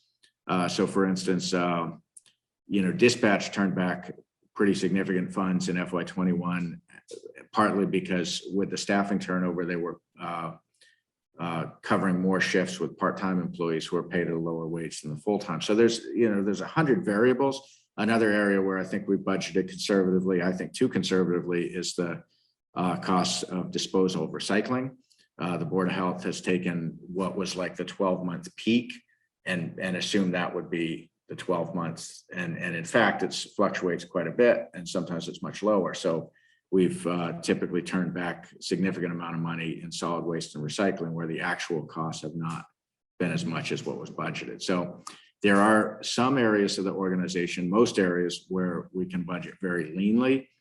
With debt service, you can budget down to the dollar. With some things, you can budget very tightly. And with a lot of departments that don't incur any overtime, you can budget those like almost right down to the, really lean. But there are some sections, fire is certainly a big one, where they budget conservatively. And so in any given year, there can be significant turnbacks. And so I think the philosophy of giving some of that back to the taxpayer in terms of tax relief is, we've taken that money out of people's pocket in the prior year. And so if we didn't need it, I think the idea is you give it back to them promptly rather than just putting it into a savings account, because they could use that money. It's their money. That's been the idea. So it's been pretty consistent for the last 5 years. Last year, we didn't do it, but we did something that was substantially identical, which was the overlay account, because free cash wasn't certified by the time we went to town meeting. And it just so happened that we had a balance in the overlay, which had the same effect of reducing the tax rate. So let's see. The overlay is essentially over-assessing, an over-assessed number, right? If I recall correctly, if I'm describing this Well, right. it's in case of people. Exactly, Yeah. yeah. I mean, so I'm right now, I'm looking at a list of, the turnbacks from FY21, and, I'm seeing, there's reserve fund was almost 55,000. Accounting department was 45,000. Assessing was 43,000. As you know, we had a vacancy for a few months and just part-time coverage for another several months. Police department underspent by almost 71,000 in FY21. So this is all good. It is good. Yeah. Fire was 39, dispatch was 52. DPW underspent by 117. Board of Health by almost 70,000. Council on Aging by 27,000. That's, largely due to a, health issue. Veteran services, we budgeted conservatively because you probably remember from town meeting a couple of cycles ago, we had someone move into town shortly before town meeting. We increased it. That person ended up moving out of town a month later. So that's, because normally veterans, we're not significantly over budgeted. So the bottom line is that all adds up to, typically $400,000 to $600,000 in a given year. And some of that, I do think we could budget more conservatively, especially in some areas where, my office doesn't prepare the initial budget. And for me to, for instance, recommend a lower number than our elected Board of Health on solid waste, I told Rick, I need to be prepared to publicly say I'm a better source of information on that than they are. And I'm not, I kind of think it could be lower, but do I have the bandwidth to learn everything they know about that? I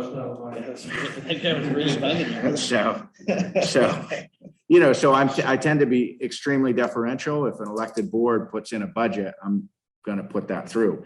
The longer I'm here, and if I had sometimes more bandwidth during budget season, there might be more back and forth.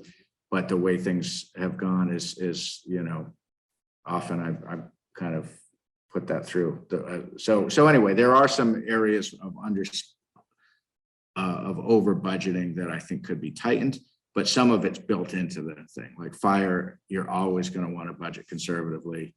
FinCom reserve, you need that money, even if you don't use it, you need to know it's there. But the point is, we can have mid-course correction. That's the way I look at it. Yeah. So the tax recap model does that, or actually the tax recap itself actually has a special line for free cash appropriated for the purpose of reducing the tax rate. It's not like an unusual thing. It's right in the model that DOR provides. It's a very typical thing for towns to do. But it's a very much a policy question of how the board wants to handle it. And as Archie said, it's every year, it's a big discussion between the select board and the FinCom of, do you do it? What amount? Why are we taxing people too much in the first place? You know, that discussion's been going on for a long time. So are there any other situations where you say it's a policy decision? What would the other policy be? Well, you could leave it in free cash. Yeah. That's. You that's could. what you put in the stabilization You can fund. do anything, free cash you can do for any lawful purpose. So you could vote to put it into a stabilization Affordable housing or trust. anything. That's See, all. the yeah. other thing is, town would need to one vote thing, on it. Wendy, is I'm not saying this is mine, but people say, they see a big free cash chunk and they say, well, why don't you do this? It creates a target that people that want to spend money, it's sitting there, well, don't tell me you don't have any money, you've got all this free cash. So there's that issue too. Interesting thing too is the big, the state, Department of Revenue, what is it, 5%? Mhm. The target, Mhm. you know, so for us, that would be somewhere around $800,000 would be the target, and we're currently more than twice, so we're like just about 1.75 million, Yeah. 1,749, I think. if I Mhm. remember Yep. right. So we're actually currently more than twice of the target that the state recommends. So, I mean, I would definitely, you know, you can't act on that one tonight. You don't have a number in front of you, although Archie did make a motion.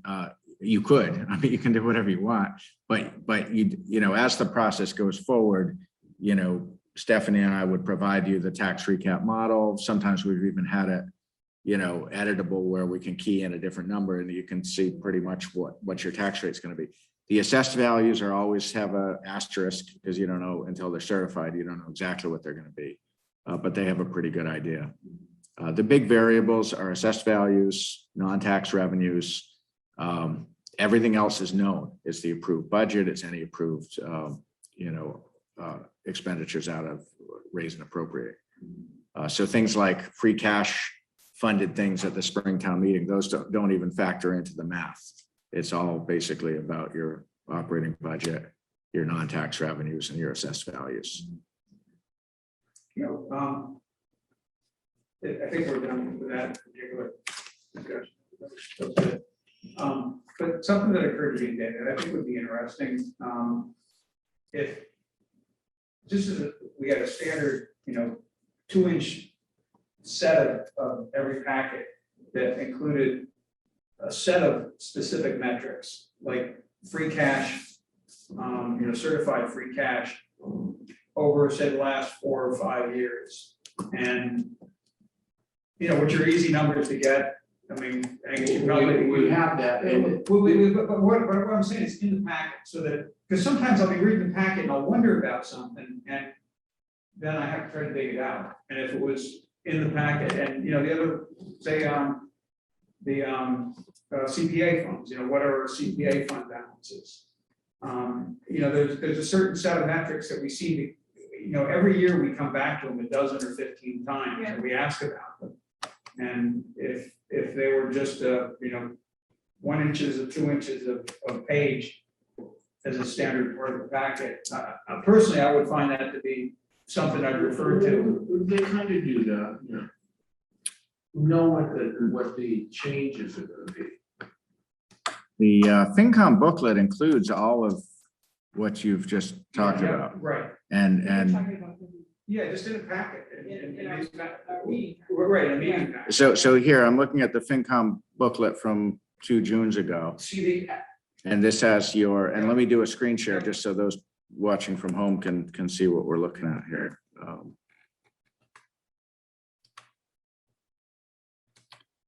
So this shows you our certified free cash for each of the last, you know, 6 years, with the current being, let's see, this was, so I think FY 20, I want to say was like 1.9, FY 21 is like 1.75. But that gives you, this is, that gives you pretty good insight on what's been done, as well as the transfers. So this was something we put into the FinCom booklet. So prior to So- 2017, it was just added to free cash. It wasn't turned back. I believe so. There wasn't anything in the town meeting warrants that I saw. Right. And I don't remember before that. I think I recall the first year I saw it. And I was trying to figure out what kind of a scam is it. Yeah, yeah. It's like, what's this about? And it's taken me a while to fully embrace it. And I just feel like that money's already been spent. People have already said, okay, the tax bill. And there are so many things that we need to address in town. That could be a source of funding for something. You're right, there are a lot of needs, there's no question, but But our tax bill is going up significantly. Well, Thanks just said this. No, that's the rate. The rate. It's the taxes that matter. The rate is smoke and mirrors.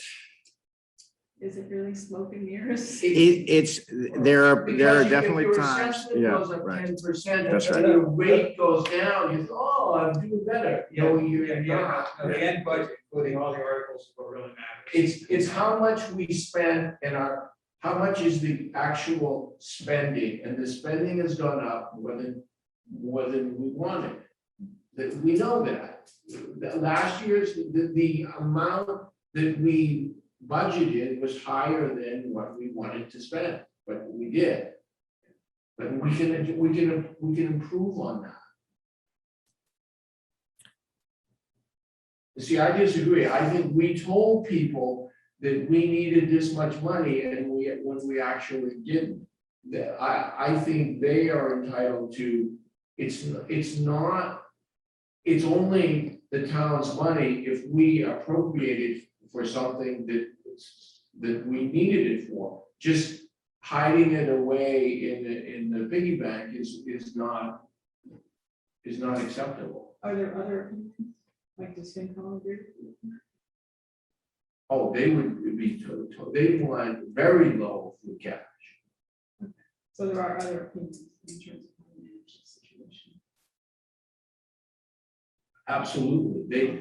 Yeah. They keep saying that we have to do something because the free cash is never I did the numbers and put the new numbers in, and the number that we have right now is exactly the 5-year average of our free cash. So the one that came out, so this is not an unusual occurrence that we ended up with this much free cash. And this is, mind you, after we put a huge chunk in to cover into stabilization, a huge chunk, we put 700,000. I think it wasn't 700,000. Well, 600 for the bridge. Right. We put 600,000 in for the bridge, and now that's not, that may be money that we don't spend. So I think that the, that's proof that we're being prudent, but we can't just tax people for these potential things that we don't even know we need yet. That's just my philosophy, yeah. So are we not going to vote on this, or are we voting to give you 20,000? I'm not gonna send them the 320,000, I'm gonna wait till we have Okay. a number. I mean, I think that's. So do you want to withdraw your motion? No, Okay. Just dies for lack of a second. Okay. All right. So we'll keep that. No, it's a great discussion. Yeah, I mean, it's a really yeah, important discussion. So, definitely we'll keep that on for the next meeting, because by then we'll have a better estimate. We were honestly like very close today. Yeah. It just didn't get over the finish line, but we're very close on that tax recap model. Just had some questions on the revenues. So. Great. Yeah, thanks for pulling all that stuff up. Sure. I'm sorry, I get carried away. No, it's okay. It was all educational for everybody. Yeah. Seriously. It's good for me at least. Okay, so Article 4, to see if the town will amend the vote of the town taken under Article 9 of the May 22nd, 2021 special town meeting, which appropriated $100,000 to fund unbudgeted costs associated with the operation and administration of public health clinics to administer the COVID-19 vaccine. To provide that such appropriation may also be used to fund unbudgeted costs associated with the operation and administration of public health clinics to administer seasonal flu vaccines and to conduct contract tracing for positive COVID-19 individuals. That's requested by the Board of Health. I would make a motion to approve this article with the notation that in the motion, we can't change the article, we can change the motion, on a meeting floor to, with the stipulation that any of these funds for additional COVID clinics be with, not be expended until an MOU has been on expenses and future expenses and personnel costs that has to be satisfied between the, should we name the towns or? Well, the 9 we're one of 9 participating lower Merrimack Valley communities. So, but Angus's feeling was that we just concentrated on 1 or 2, or what are you feeling? Well, so the state grants vaccine to an entity that's a kind of a qualified, I don't know all the verbiage, but basically a qualified clinic provider.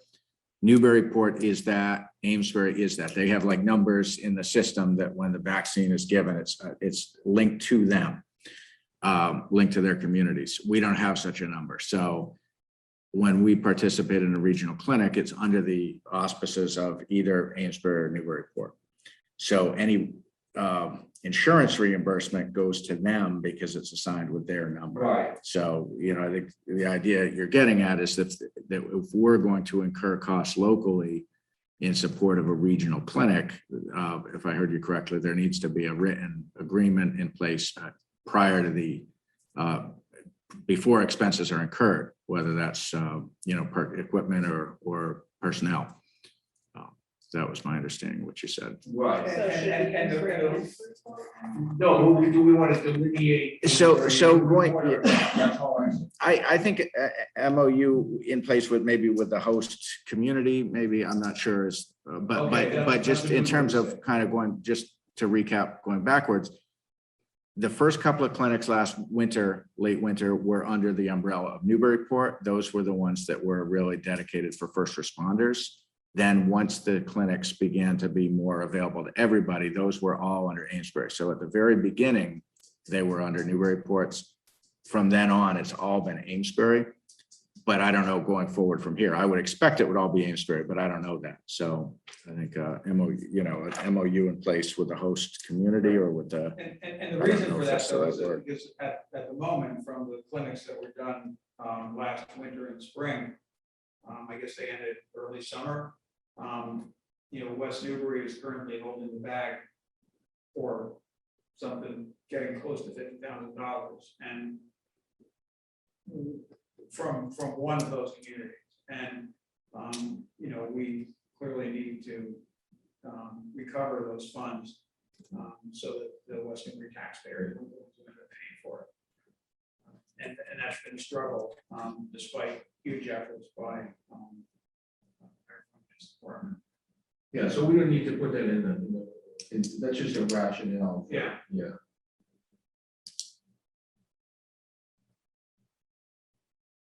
All right, so what I think I heard is a motion to approve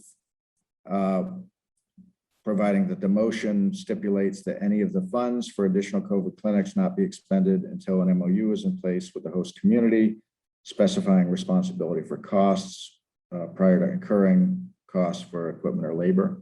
I think it fell apart a little at the end, but that's kind of what I heard. Yeah, that sounds good, though, equipment and labor. Those Yeah. are gonna be the major ones. I second.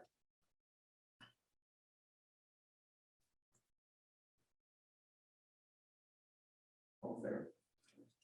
Rebecca, were you waiting for discussion? Yeah, I didn't know if anybody had anything to say. No, yeah, sorry, I didn't say this. Yeah, okay. All in favor? Aye. Thank you. Okay, next, see if the town will vote to appropriate the sum of $100,000 from the Water Enterprise Fund free cash for the engineering and design of approximately 7,700 linear feet of new 8-inch diameter ductile iron water main on Church Street and Prospect Street. This is from the Board of Water Commissioners. So, we have a bunch of chronic piping, basically. I think it's called tuberculation. When you get corrosion inside in the inside diameter of the pipe, it reduces the diameter of the flow, or the diameter for the flow, and also increases the resistance of the pipe because of all the rough surface. I would move that we would vote support this article. Second. All in favor? Aye. Article 6, to see if the town will vote to transfer the sum of $47,000 from the Water Enterprise Fund stabilization account to purchase a 3/4-ton four-wheel drive pickup truck with plow and dispose of the existing pickup truck in accordance with town policy for disposition of surplus property. And this is also for the Board of Water Commissioners. So the truck that the Board of Commissioners currently, or the Water Department is currently using, is in a pretty advanced state of rust out. This was already in the capital plan, but they're asking to move it up. This will be discussed tomorrow night at the capital improvement committee meeting. So Rick, do you want an F-150 EV? I actually already suggested it, but Mike he wasn't happy. Yeah, try. They're not ready yet anyway. Okay. Well, what year is the current truck? Do you know? I don't recall. It's maybe 10 years old. I did see the other day. It's probably maybe 2011. Around Was it purchased new? there. I'm sure it was. Yeah. I mean, I don't know 100%, but I'm 99% Just confident. curious Yeah. what practices. Yeah. Generally counters would be. But sometimes they get one from the from DPW. But the age is the age, whatever. Right. Second. Or did you make a motion? Yeah, I didn't make a motion. I think Angus was trying to find the. I thought we had the capital summary sheet backup sheet. I thought that was in this supplemental packet, but I'm not seeing it. Yeah, All right, let's it's around 10 years old. Yeah, all Yeah, so make a motion to town transfer the sum $47,000, like that said. All in favor? Aye. Okay. Article 7 is to see if the town will transfer from available funds the sum of $150,000 to purchase a new DPW backhoe to replace a 2010 John Deere backhoe with same or comparable equipment, and dispose of the existing backhoe in accordance with town policy for disposition of surplus policy of surplus property.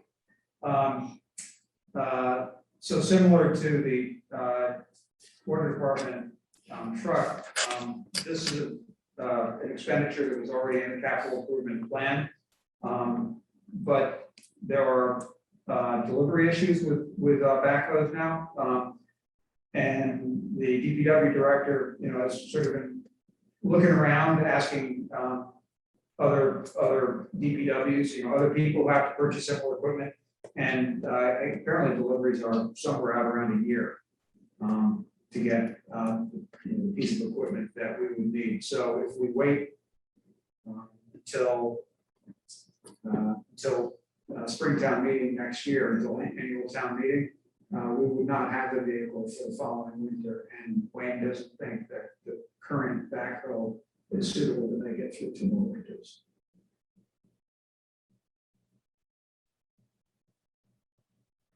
Take a motion. Transfer from the available funds of $150,000 to support that article. Second. And available funds is free cash, right? Correct. Yeah. I would anticipate this coming out of Oh, yeah, stabilization. I'm sorry, right, Yeah. Yeah, capital stabilization. So that would be part of the motion. Correct. Yeah, we typically do you can make the article more specific. Michael McCarron would always advise keeping it as general and then the motion specifies. I did find in the CIC packet that was sent around for tomorrow night's meeting, just to go back to the water department, it said 2007 is the current truck. So And so this would be a 2/3 vote. this would be a 2/3 vote. That's right. And the water ones would be too. because Yeah, they're the wa- water stabilization. The water truck would, the other, they're proposing from water free cash. So Right. that would be a simple majority. Yeah.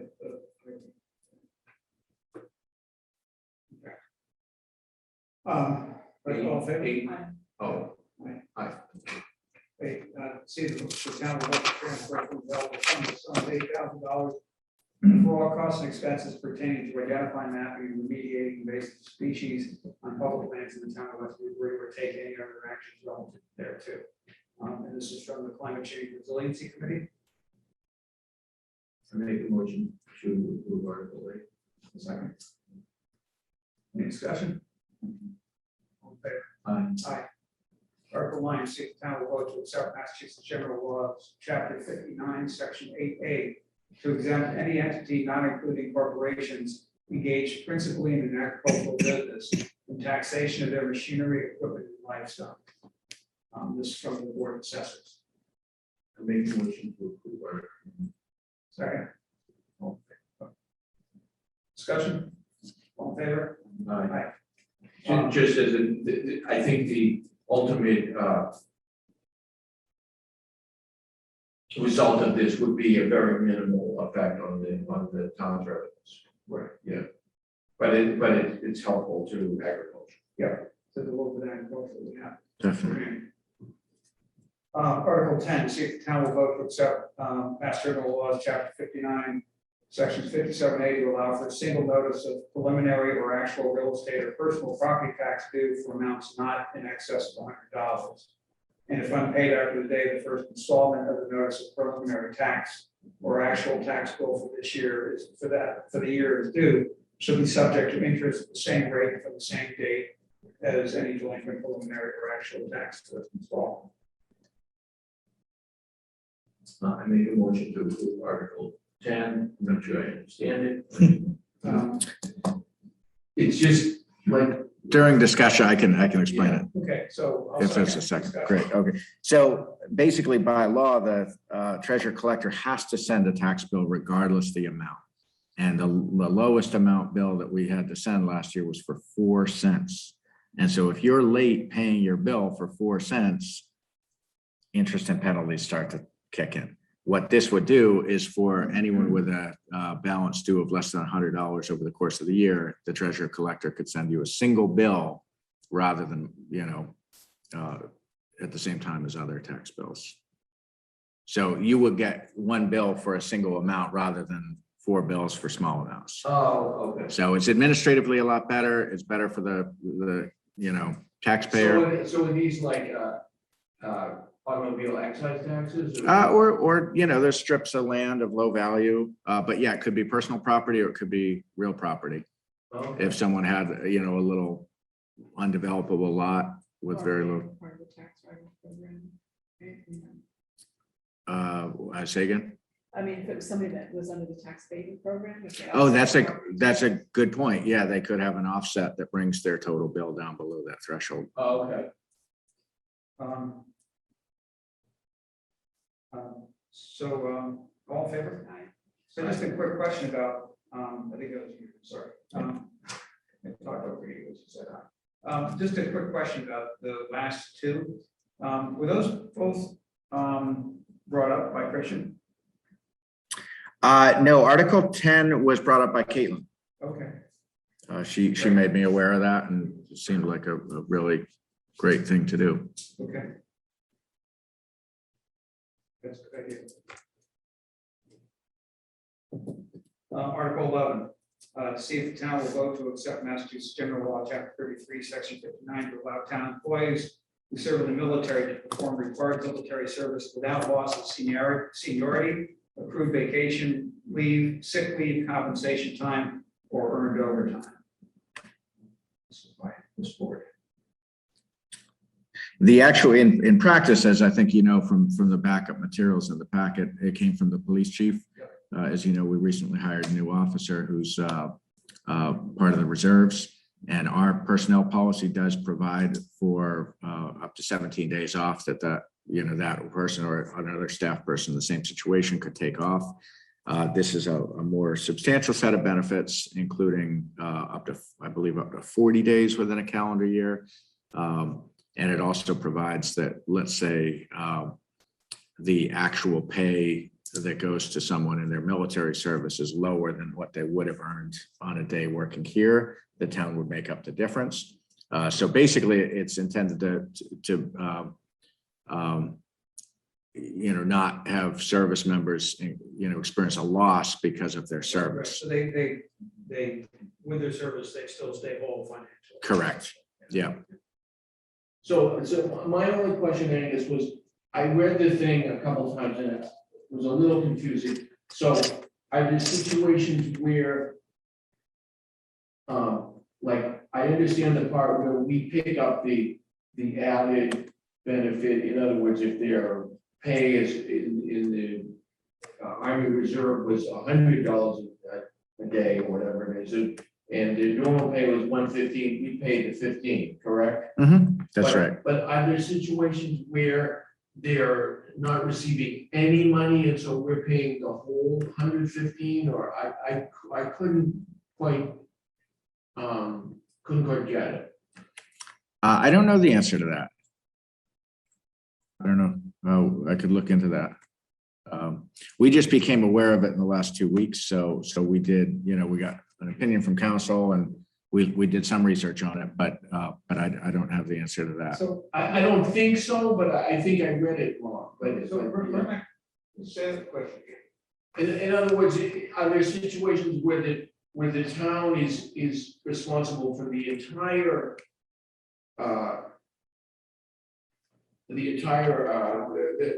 salary, even though they're not working for the town? I guess that's my question.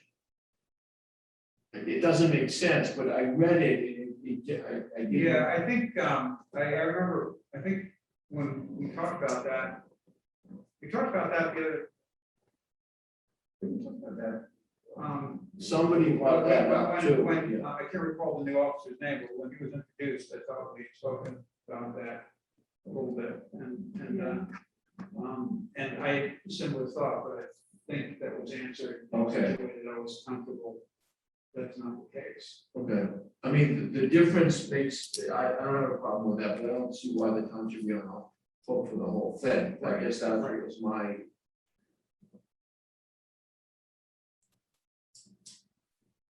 Well, do you want to wait and ask?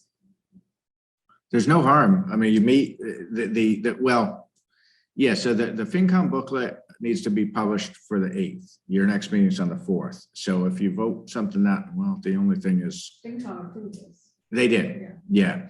I think I'm wrong. I just, yeah. But it's a good question, and we ought to have the answer certainly by town meeting. Right, absolutely. We want to be able to answer that. Yeah. We should know it by then, but other people will want to know it. I don't know why I even had that question, but just reading it, it wasn't, the verbiage from the state wasn't completely clear, which not expected. Okay, so I would make a motion to approve Article 15, Article 11. Second. In favor? Aye. Okay, Article 12 is to see if the town will vote to accept Massachusetts General Law, Chapter 44, Section 55C, and to authorize the Board of Selectmen to establish a trust to be known as the West Newbury Affordable Housing Trust for the purpose of creating and preserving affordable housing in West Newbury for the benefit of low and moderate income households and for the funding of community housing or take any other action relative thereto. And this is by the Select Board.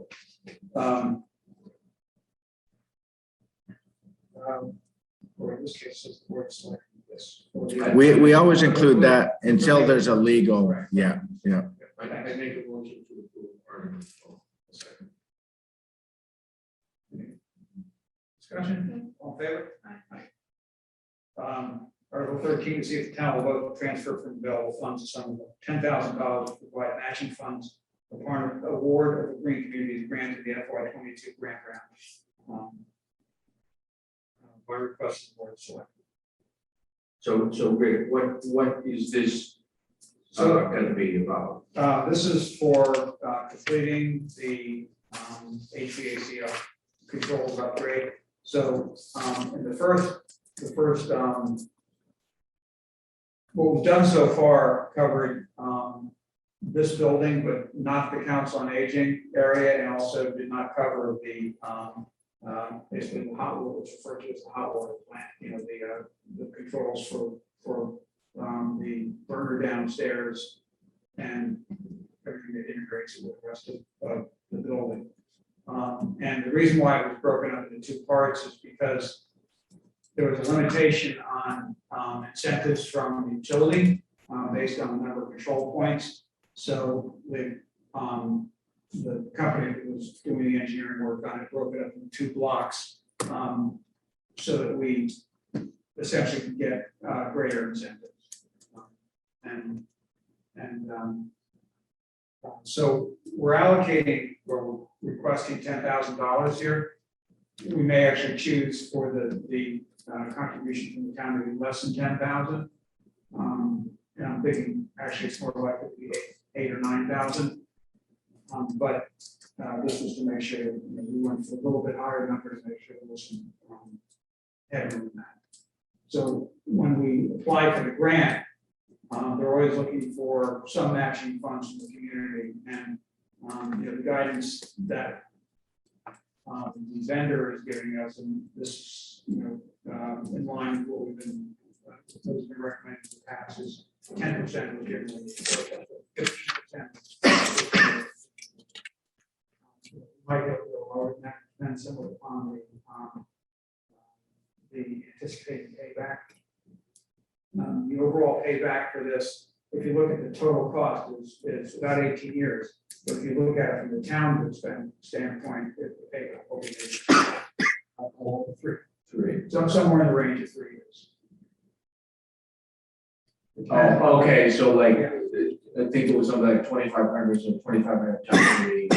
Exactly, 7,500 or maybe 7. I don't know. Something like that. Something like that. You know, should call 3 or 4 years. Okay. If we were putting the entire amount in, then it would be different, but we're putting it somewhere in the range of 50%. So this is gonna be, in terms of lower, electricity usage or lower, gas or. Both electricity and gas. The gas component, I think, is a lot smaller than the electricity component reduction.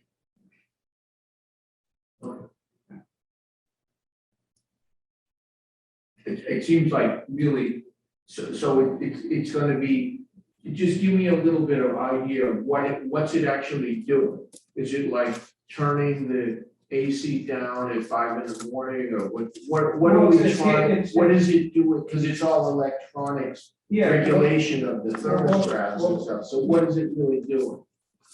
Okay, it's giving you better control over your temperature settings, and it's allowing us to run. So currently the building has fairly old control system, what's called pneumatic controls.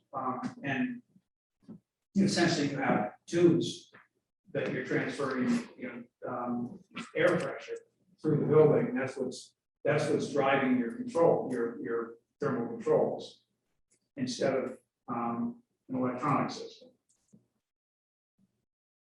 Really, pneumatic tubes are open and closed louvers and stuff?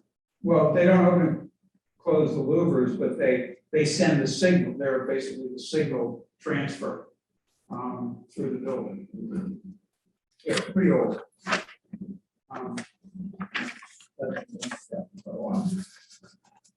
So what's the expected increase in efficiency? In terms of percentage? Yeah. Oh, I don't, I don't have, we can get that number, but but I don't know. But I think it's, as much as anything else, it's also, that we won't have to run 24/7. Now, interestingly, Angus has been taking the short end of the stick here recently, where, the building shuts down. And poor Angus is here working at 2 o'clock in the morning. And There's no heat. and he does, no, here it's a sauna, Yeah, you may have noticed at the last meeting, it starts to get really muggy because, and they're just it's a new system. They're setting up, so Wayne's going to calibrate it. But once it turns off, it gets very uncomfortable. Yeah, Just because it's stale and muggy and kind of humid. yeah, In the winter, it'll be a different problem. So we're working with Wayne on, I because he often works crazy hours too, as you know, and he said if he's here, he just turns on the whole system for the whole Yeah, building. It's right. not set up in zones, right, so it's kind of all or nothing. But he's going to calibrate. For instance, he can set it up that if there's a scheduled meeting in the evening, that the system stays on till like 9 p.m. instead of 5. So we're still tooling around with it. But to Rick's point, he can do all this from his handheld. He can do it on a, it's very easy. He can do it remotely, so he can change and he can give me the permission so I can do it if I need to. So there's nothing like that with the old system. So it's much more user friendly and modern, obviously. yeah. So, I mean, the other thing, that, I talked with Wayne about, we're gonna, have a conversation with the vendor. And, there's another way, I believe there's another way to correct it. We need to figure out what that is. And, I don't think it's uncommon with, new, EMS, energy management systems that, you have things that you didn't understand going into it, that you need to figure out what the solution is. That you can do with what you have, but you just have to set things up, set the system up properly. Well, I think it's a good idea. I mean, I can picture times coming in here at like 8 o'clock on Sunday morning and the air conditioner is cranking and it's July 30th or whatnot, and no one else is here, so it's kind of wasteful. Right. So, Do we have a motion? Lost track. I don't think we did, no. Is it 13 years? Yeah. Second. Any more discussion? I would just say the order of articles, I've been telling everyone all along, it could change. This one fits more naturally, earlier with the financial before we get to the policy. So as long as it's not going to make anyone's head explode here on the FinCom, I would say let's move this ahead. Okay. I don't know why it was just drawn up that way, but that way we group all the financial ones together and then get to the MGL opt-ins and then the bylaws. So while we're referring to it as Article 13, then maybe we'll move it ahead a few. So like maybe it would become Article 9 and push everything else down one. Okay. Article 14, to see if the town will vote to amend the current. We didn't vote. Oh, okay. That's right. I think that was under discussion. All in favor? Aye. Thanks, sir. Article 14, to see if the town will vote to amend the West Newbury zoning bylaws to replace section 5B floodplain overlay district in compliance with the National Flood Insurance Program. And this is from the planning board.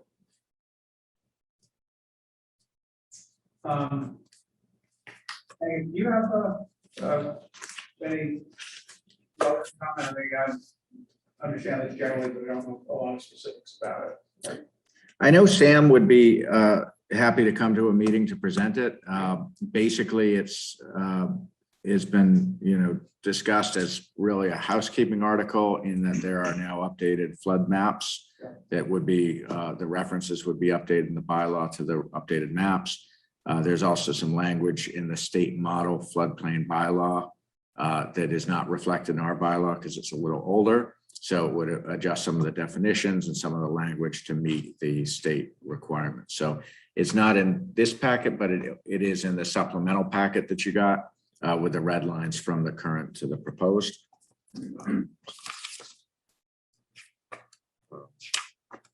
I think what you have in this packet is on the stormwater. The separate packet had that.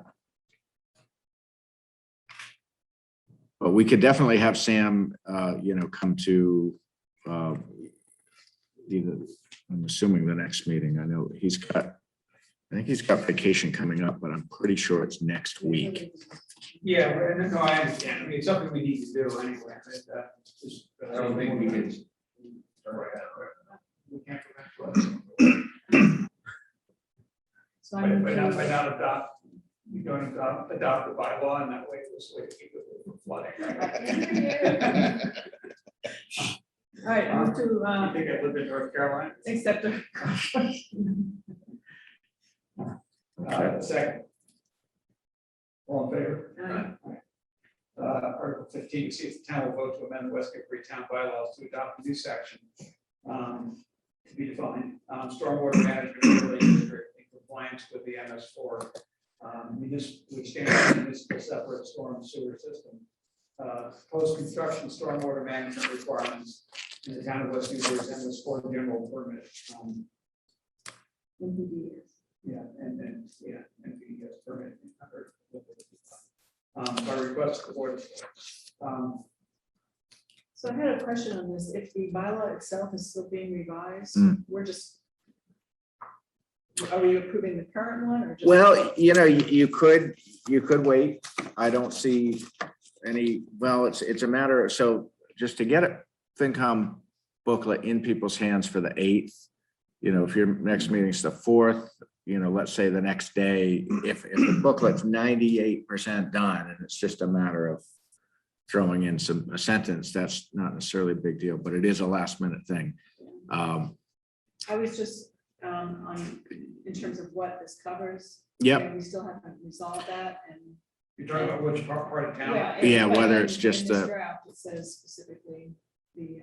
Urbanized area. Yeah. I mean, that summary that Jennifer Hughes did, there was Mhm. only one town, I think, that. Right. that did it this way. I mean, I'd rather see it be the whole town. We had a meeting on Thursday with our staff working group with Jen Hughes and we went through the draft bylaw and we spent a fair amount of time on the draft regulations, which are much meatier. One of the things that came up on the issue of townwide versus just the urbanized area, which we hadn't thought of, is one of the requirements, the long-term requirements of any development that meets the threshold is they have to do an annual operations and maintenance plan and an annual certification to the town that they've done that. And I know from my time in Maine, our code enforcement officer had to chase down people and really stay on them, because whether you're dealing with a commercial enterprise or a homeowners association, that's like the last thing on their mind. It's important and it's good to get it on their mind so they know they have to maintain this stormwater infrastructure. But that was one other thing we hadn't really thought about in terms of town-wide, is it's more reports that we have to gather and then include in our annual report to the feds. I think at a staff level, people would go either way. I think that I think the building inspector would prefer townwide. I think that, town planner is a little more conservative just about workload of, EPA is just saying we have to do this. Why don't we do what we have to do? And then if it's no big deal, we can expand it. But I think, we were all at the river walk, and there was discussion there that townwide might be good. We want people complying. It's just the administrative aspects. So I think it really is kind of up to you how you want to propose it. And we'll do what we need to do. That's the only, I mean, her other changes were pretty, I assume these are, these are Jen's changes. Yeah. So this I is the see. current file or the current version? Yep, this just came in on Wednesday night. I still have a question on removal of trees. We don't have that, that's so vague. Well, I did ask that question, and it's the land disturbance. It's not the canopy. It's the land disturbance. Which would probably be, I mean, I think the root zone is pretty much equivalent to the canopy. Yeah, you may be. Yeah, I mean, that's like a little. Yeah. You definitely can't have segmentation. So if there was, let's say, a frontage lot with 3 or 4 A&R lots, you know, that the planning board could say, we're going to consider that all one development, and that it would need a stormwater permit.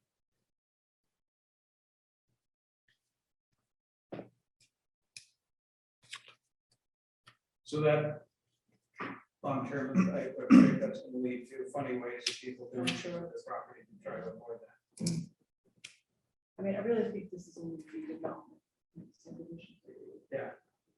I think there's a lot.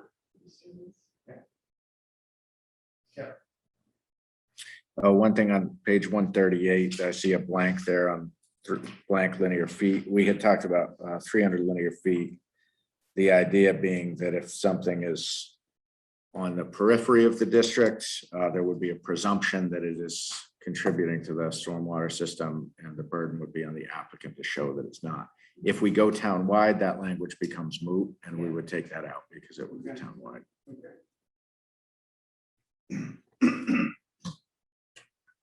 So if we approve this article, we are approving this current version. No, it's still going to change. I mean, I'm looking on page 139, you know, where she'd flagged the word thresholds. I'm just remembering from Thursday, we struck thresholds. It now says shall identify requirements for stormwater. So it is a little bit different. It's substantially identical to what you or substantially similar to what you have. It's not identical. So Because there were some things that came out of the working group meeting midday or Thursday afternoon that I haven't gotten back. So I have my own notes from it, but. okay, so you know, to Wendy's question about whether it would be townwide or not, where do you think the working group is leaning at this point in time? I think I kind of said there's, you know, a couple of opinions, but I think that townwide is fine. I don't think it's going to be more than probably 2 or 3 permits a year. Yeah. I will tell you, the town planner doesn't think this like drives the need for more staffing or, you know, maybe more of her time. Yeah. But it doesn't like justify a new assistant or anything like that. It's, you know, it's probably 2 to 3 a year. And as I think we've talked about previously, we see it as additional performance standards for existing developments that are already going through the planning board. It's not a separate, doesn't need to be a separate permit with a separate written decision and a separate hearing notice. That can all be consolidated. So that's the approach we're taking. Okay. Which is one advantage, I guess, if it is planning board. That was one of the bigger advantages, yeah. So how does that get resolved? Is that, who makes that decision? Well, right now it's written that you guys are the sponsoring entity, so I think it's, okay. Okay, I'll buy that. I think if that's a part of your motion, when you make a recommendation, that would take care of it. Okay. So, you want to make a motion then to? Yes, I move to approve Article 50 with the addition, or with the stipulation that the what's the word? Extent coverage. The area covered is the entire town, rather than the urban area. Second. Discussion. I forgot about that.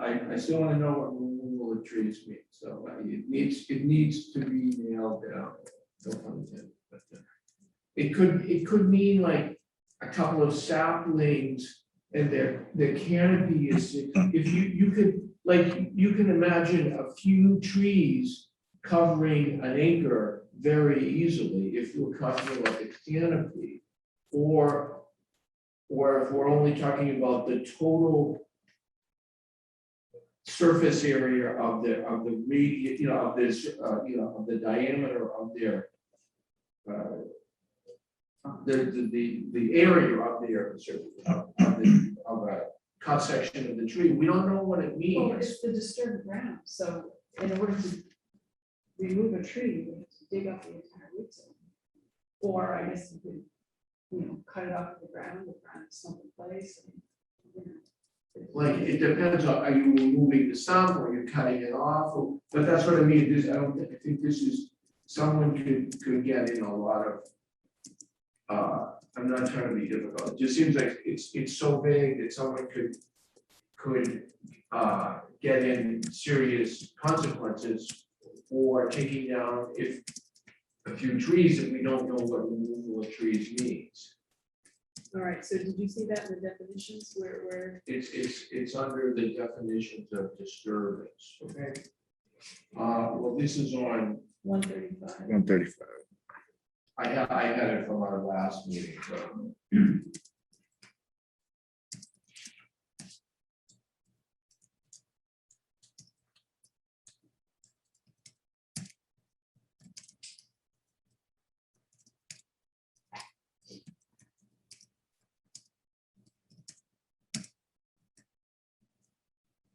I mean, the way I would interpret that, Chief, and I'm sure we can come up with exceptions. The way I would move that is, if you have a treat area and, you clear half an acre of trees, you disturb half an acre of ground. But half an acre of trees is quite a large area. Not really if you're building a house, no. Yeah, if you're clearing if it's a fully wooded area that then you're gonna take down trees to put up a house and stuff, you've got to half of that acre is going to be affected, yeah. So what if we said any activity, including removal of trees or vegetation that causes a change in position? I mean, then that puts it in the category of disturbing area, rather than just tree area. We just put that phrase into the first sentence.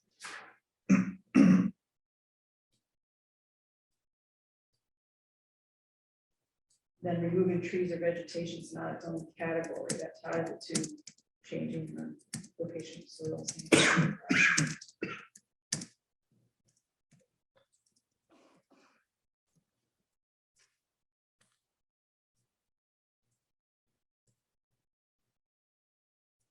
I don't know, again, I'm not trying to be difficult, it just seems like something that's going to make every single Form A law have to do this. We have 2 acres only, you could easily get over an acre to cut down some trees over the surface of an acre by the time you've got the driveway and they're making a front lawn and Yeah, so I guess I would argue in that case that it ought to be looked at because it's gonna have a significant impact on, it's gonna have a dramatic impact. If you're taking that much. Yeah, I think if you're stumping that much land, I agree, it would be properly subject to the review. And it needs to be addressed. But I would say that we're vastly underestimating the number of properties that would be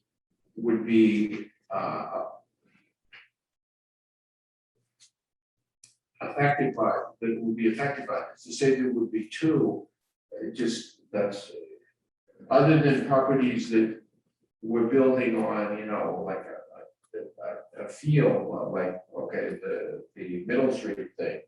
Almost all the properties in West Newbury are very wooded that have been developed, that are single family Let me houses. see, what is it, Folmsby up on, was it Folmsby's property up on Garden Street? Those were all mostly open, not completely open. But even if it's open, you're creating Well, right, that's right, but not as much as what Archie is talking about. Archie is concerned about where we're, removing significant wood lot around where the actual home site is. Yeah, I just. Think about the houses on the new houses on the corner of, well, sort of across the street from the lot that was under Middle Street and Ash. Those new houses there, it was really heavily wooded there. I'm just saying, it seems like this will trigger a lot. I don't think so, because the area where the trees would have to be removed is the area where there's gonna be grading and house construction and driveway anyway. That's why you're removing the trees. You would remove the trees then. No, Yeah. absolutely, but it only gets triggered if it's up to if it's an acre, right? Right, so that's. But a lot of things are gonna be. You know what might be interesting, and I would prefer not to hold up the recommendation just for purposes of the packet, but I think that this is great to get more clarity on. If you had, or if any of you had, like developments in the last, 3, 4, 5 years, and say, would this have tripped the threshold?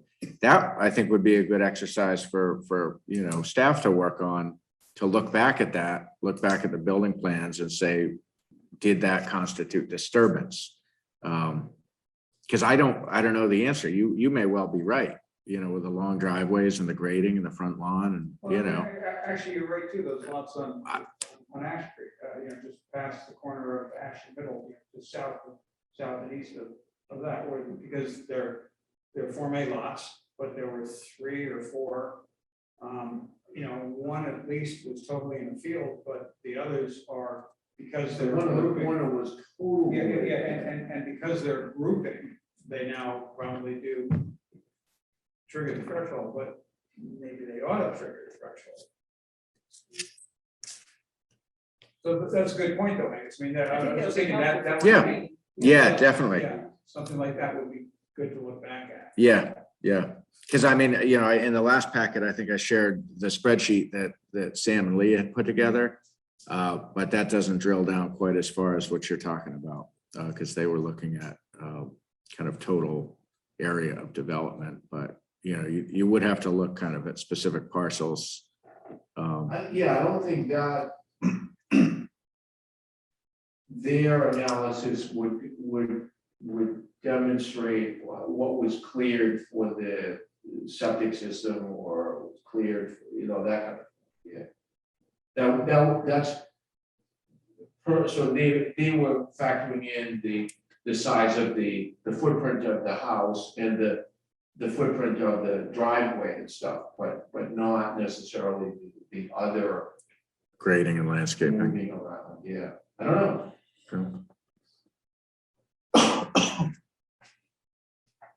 Okay, I don't mean to hold this up, so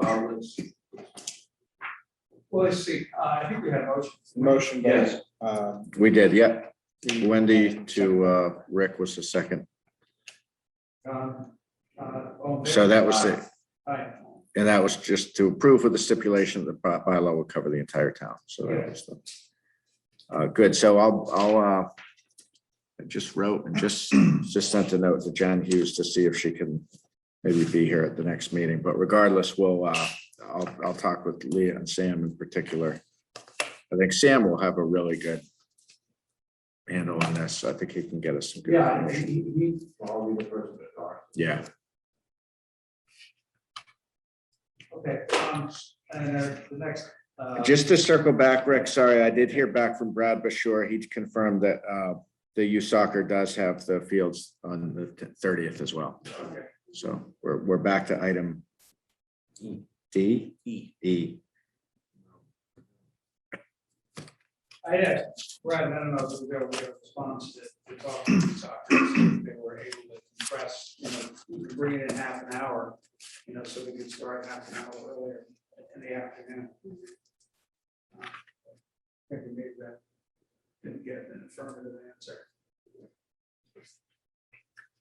So back to the inside, if the chairs are spaced with distancing, do you think that's still an issue? If everyone's wearing masks and they're 3 or 6 feet apart, unless they're part of a family, Yeah.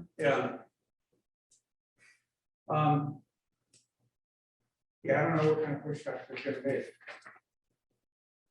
The other question would be compliance. Can you force people to wear masks if they don't want to? And I don't think you can.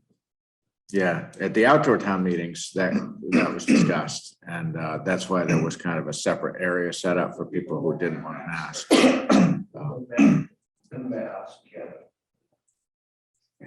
So we stay the two back doors open. Just sit in the parking lot. We gotta think. Yeah, so As it's either unpleasant as it Sunday is, we or- have to make a decision. Right.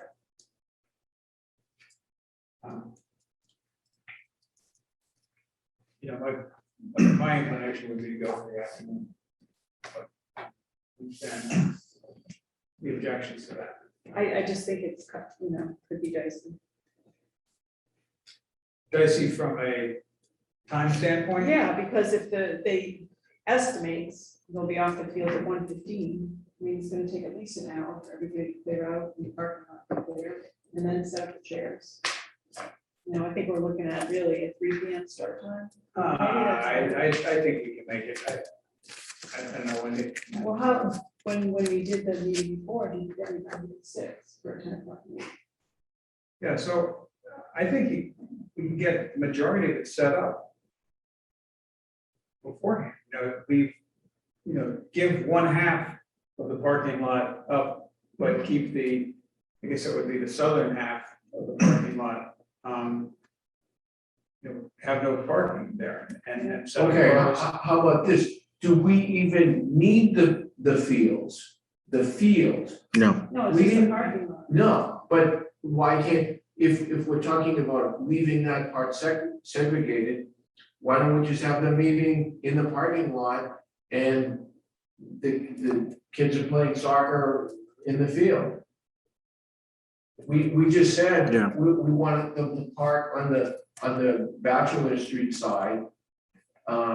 And that's enough to accommodate everybody? I don't know that it is that, because we had kind of thought about that initially, and our concern was if you have upwards of 52, families for the youth soccer game, is there going to be enough parking if they're just using the Bachelor Street lot and parking along Bachelor Street, and enough parking for special town meeting, really just using this lot? Yeah, that's what I'm, yeah.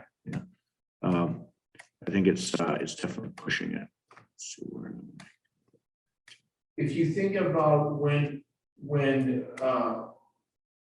we have the Apple Harvest Road Race, So it's actually the lot on the right there. Yeah, I mean, you can count the spots. Sorry, I'm not trying to get people. Sorry, it's very sensitive. People park on Main There we go. Street for the Apple Harvest Road Race, Yeah. all the way down to, almost down to Stewart Street on Main, maybe not, on Main Street. Yeah. So, And that's a lot bigger, quicker space, a lot more cars. yeah, So so. it looks like that lot probably has, there's probably 30 or 40 spaces in that lot. Yeah, this Right one there, here, yeah, yeah. that lot right there. The Bachelor Street Park. Yeah. You have good eyes for that. What did you tell that? Yes. Uh,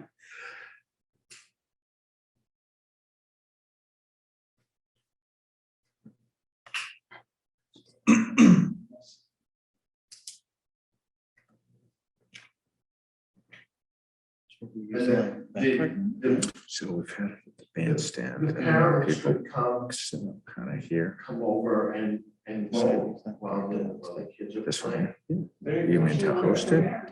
Right. And then leave this aside for parking. Now we get the bandstand.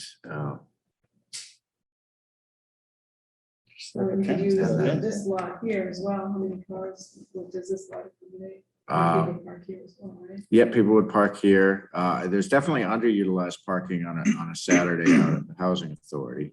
We'd have to talk to Tracy to see how much we could use, but I'm sure they could allow some. Oh, on the other side of the housing authority. Yeah, is there any scenario where we could set up seating on this field and then leave the center area available for parking? There's also, there's parking capacity, there's parking capacity in the public safety building and including along this access street. They may not like that for fire safety. The trucks getting. So it is a special town meeting, and there almost certainly will be fewer people than we were at the end of the town. Yeah, Um, yeah, there's nothing high profile on the warrant. right. Well, we So- encourage total attendance. We encourage everybody to attend, but the reality of it is. that Unless you want to people- vote on lowering your taxes. Right. That's a good point, Archie. What's a 90? It's a 40, I believe. Isn't 40 the Threshold, yeah. the quorum for a special? I think it's 90. For over a certain amount of Um, Yeah, I think Yeah, you're right yeah. about that. I don't know what it's, yeah, that's true. Well, Yeah, we we did a can couple with- change the, are we still under code? No, we're not. still No, under code we're not. regulations. money. That's fine.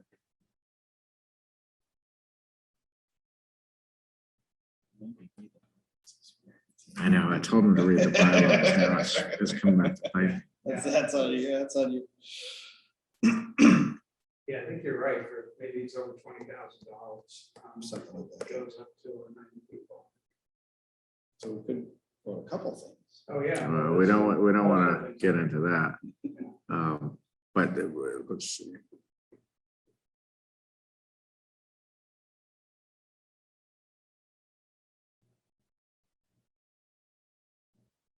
I mean, we could use the field in advance too, right? I mean, it's not totally level, but people use it for the concerts and stuff.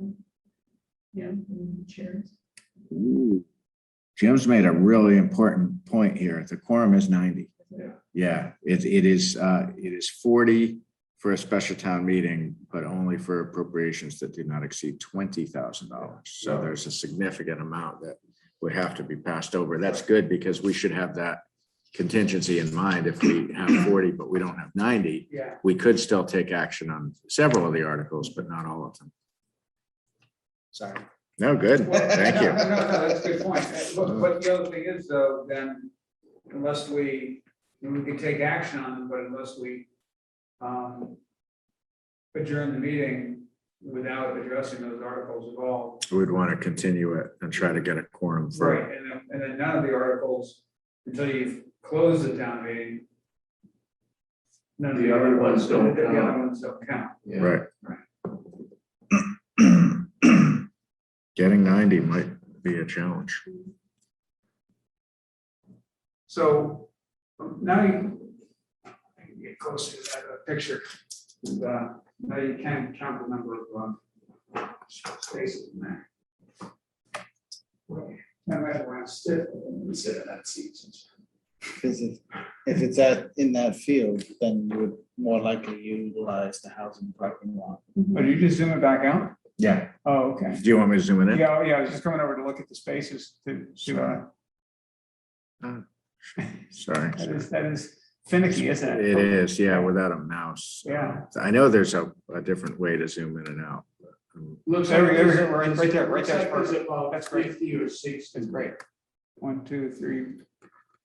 1, 2, 3, 4, 5, 6, 7, 8, 9, 10, 11, 12, 13, 14, 15, 16, 17, 18, 38. Looks like there's maybe 45 spaces in the Bachelor Street lot. And you could probably squeeze a couple more in. And then some cars along the street.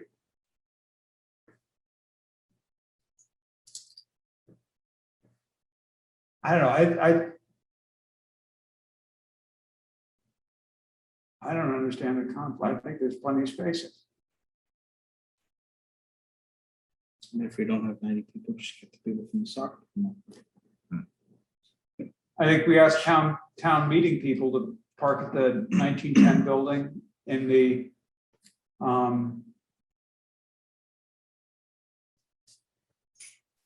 and in the main lot, the main back lot.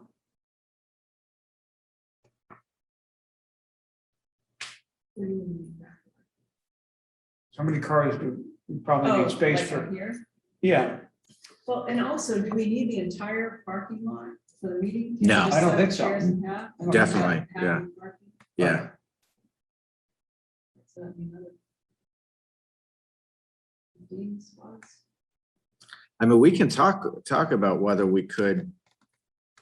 I know there's a slope here, but whether we could have, seating out in this area. well, I mean, it's actually designed to be for Yeah. seating for the band, when the band plays there. But the thing about that is that if there has been rain, if the field is soft and what, I mean, it sort of adds another element to the weather potential. Well, if we have people bring their own chairs, like we did for the first town meeting outside, then that gets rid of wind and instead of chairs and stuff as well. Although that's probably not a big part of it. No, it's not a big deal. The issue, so this land obviously is under the care and custody of the select board. So you could dedicate that day for only town meeting and related parking and set up traffic controls appropriately. This land is under the care and custody of the Park and Rec Commission, so they're, Yeah. able to, but you do not need, you could restrict this, everything from there over for town meeting purposes. Staff and select board. Yeah, all the staff, we could all, park somewhere else and, Thinking of housing authority, if we get- Yeah, I mean, if we can, if it's okay to use some of the senior parking, I mean, I don't know how many spaces there are behind, in that area. There's more than you think. Yeah, yeah. so if we could use some of those spaces for that, 2-hour, 3-hour period. Anybody who's associated, who knows beforehand could park there. Yeah. So is it possible that we could have these concurrently? We can do 2 lots on this side? I think, currently, I would think so. It's a big megaphone. I think we could make it work. It might be a little cozy. We'll keep our fingers crossed, but I think it could work. If we had something on here that we expected was going to draw 200 people, I might feel differently, but Right. But now at this point, we need to make sure we get something that draws at least 90 people.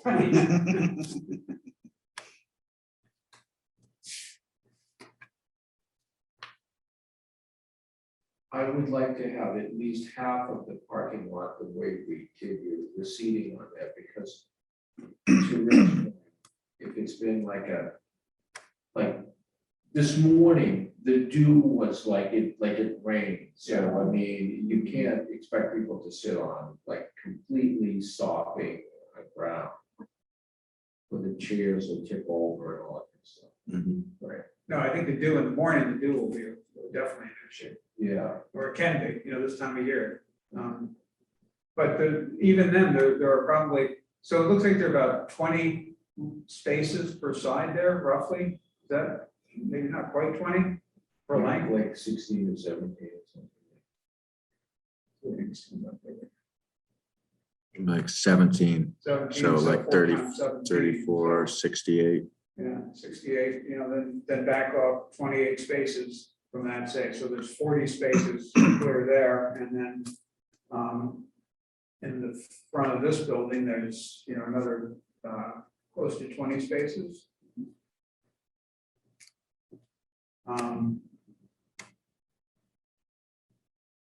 More than 20, it looks like. Well, we can't count on all 4 of those rows, if tablets need to be seen. Well, no, I actually backed 28 spaces out. Oh, you did? Yeah, so it was 68, so I backed out 28 Okay. spaces and called it on.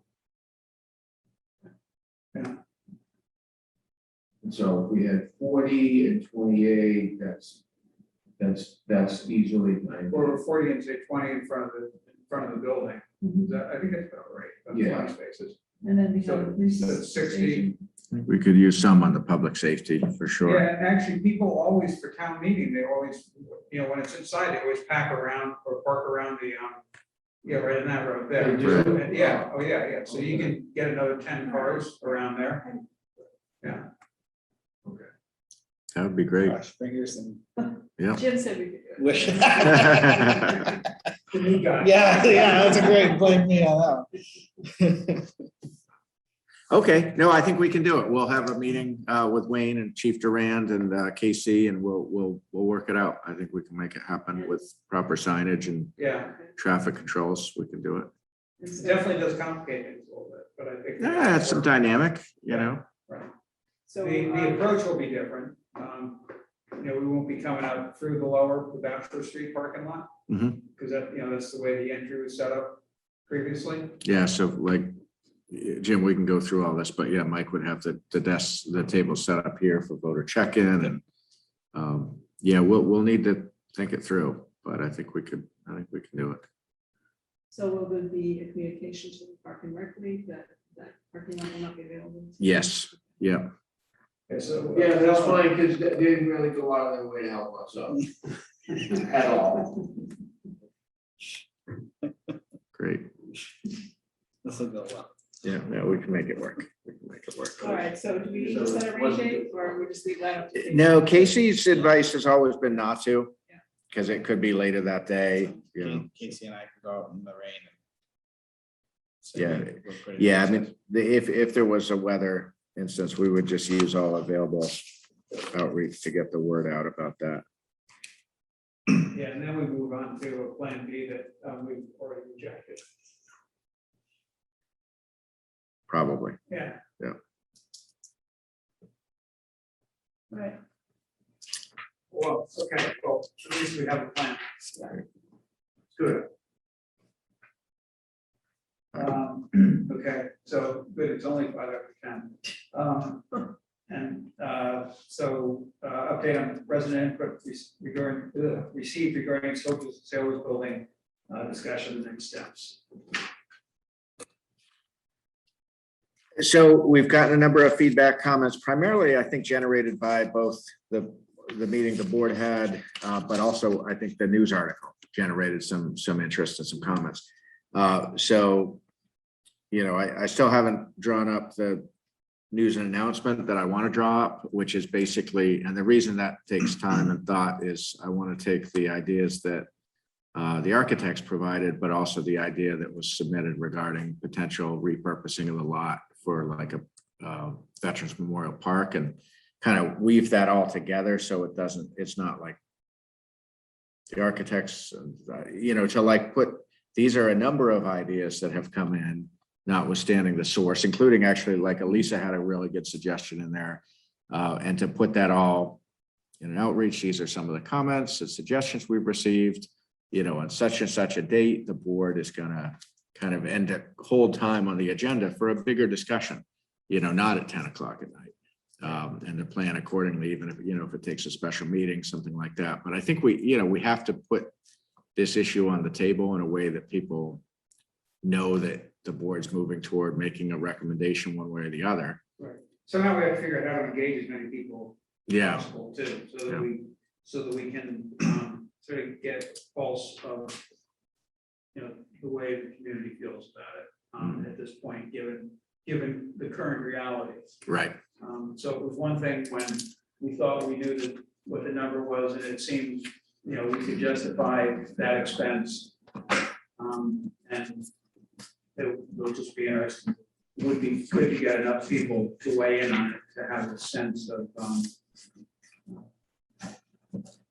how the current reality is. so I think I mentioned last time that I had a conversation with a resident who was Yeah. interested in potentially purchasing it with a preservation restriction. So how does that factor in? He's seriously interested. Yeah, And that's one of the options the architect is in front. and that's interesting. I wonder if they understand the issues relative to septic and that kind of stuff. They do, yeah. So, And from a preservation perspective, what would, I recall seeing that many, but I don't recall the details, so can you elaborate on that a little bit? So I think the option was to sell or lease was another option to a private party, with them.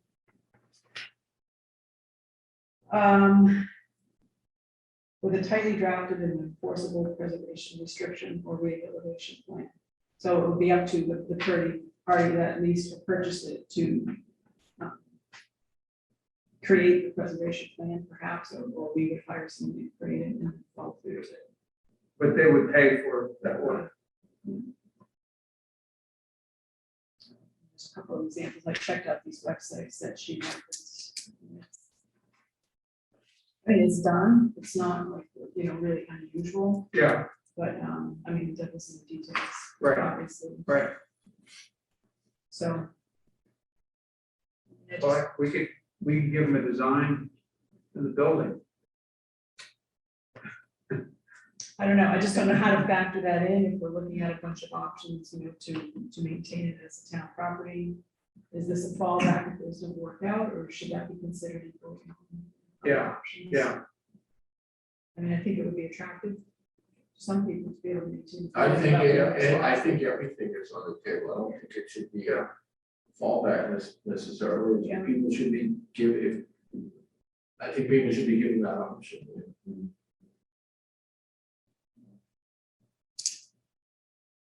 the person who reached out to you probably doesn't want to be identified at this point. No? I don't think so. One second, so we spent some money on design. Yeah. Did we spend that out of CPC funds? Mhm. So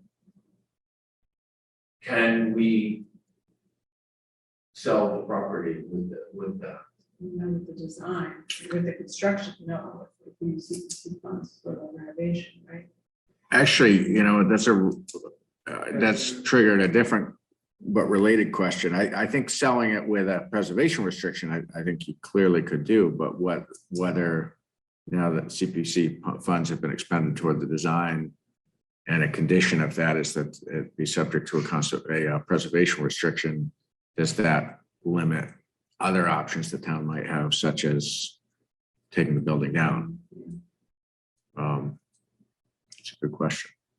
So the building is on the National Historic, Right. so does that preclude demolition? Not the national, that's a ceremonial. But I don't know if there's a similar state program. Right. And well, that's details, I guess. Well, it's a really good But there's question. there's some additional questions. Yeah. I would think that in this case, the building in its present condition is not, it's uninhabitable, it's unsafe, actually. So I don't think that safety issues would be trumped by preservation. In other words, the preservationists can't say, well, you have to fix that building no matter what it costs. I don't think that would. That just. Yeah, no, you're right. There's gotta be, yeah. And then, so the parking area, that's owned by Drake's Land? It's owned by Drake's Landing. It's got an easement held by the town, and there have been questions, pretty recently, and active dialogue actually with the homeowners association regarding, among other things, the standard of maintenance that the town will apply to the parking, both year round, but also during, say, winter operations. So that's something that Wayne has had. He had met on site with some of the residents, I think last Monday, and that's like an active discussion of level of service expectation. So that's. The residents or some portion of the homeowners association has made reference to this as their backup parking, like People right, that they have, and above the right that all the public has, which seems to be the implication. So do we have a I easement? don't think we agreed to that. No, we didn't. Yeah. No, the planning board. It doesn't seem to be all that well done. Well, so the planning board basically, in its written approval for Drake's Landing, acknowledged the creation of this lot said that it would be good for overflow parking, but the planning board, it specifically said it's not a condition of their approval and it's not within their jurisdiction, both of which are correct. So the planning board at no point conferred rights to this parcel. They wouldn't have any ability to do that. But that was the language that the homeowner cited in their correspondence. So I think there was a little misunderstanding of that. So me and Wayne and Leah have been talking about that, and we agreed last week Leah would get back to them since she's been kind of their primary liaison on some other issues. The homeowners association's been corresponding with her office about. So, but we've got to get, make sure they're clear on that there are no more rights to those neighbors than there are to the general public. But one of the questions that I think we at the staff level have is, let's say the building doesn't get restored. Do we have an obligation to create that parking? We have the right to do it under the easement. Do we have the obligation to do it? We haven't, I don't know the answer to that right now. And so if this property was sold to a private party, what would happen with the parking? There's an easement that was accepted by the town to park in that location. So the town would keep the easement. Yeah. I would think so, because one of the ways we got the easement is that the curb cut had to be increased in size to allow the road to have proper sight lines and everything else, the road to the development. So Well, and also that was one of the give and takes that we got from the developer. Was okay, we'll give you this, but you have to do, improve, help us with the improvements on the side, the landscaping and so forth, and the parking. So that was somewhat of a trade-off. So I don't see it. That was the deal. So I don't see how we're not going to give that up. Right. Well, so yeah, my understanding of it, so the developer needed the curb cut from Mass DOT. They weren't going to approve a curb cut that was so close to an existing curb cut. So a condition of the DOT approval of the curb cut was that the curb cuts to this building be closed off. The only way that can happen that preserves access to this building is a new parking in the rear. So it was all kind of woven together. But it is a written condition of the DOT curb cut that the existing curb cuts be closed off. So if this building is going to remain in any kind of use, we definitely need the back parking. And I think it would for private use anyway.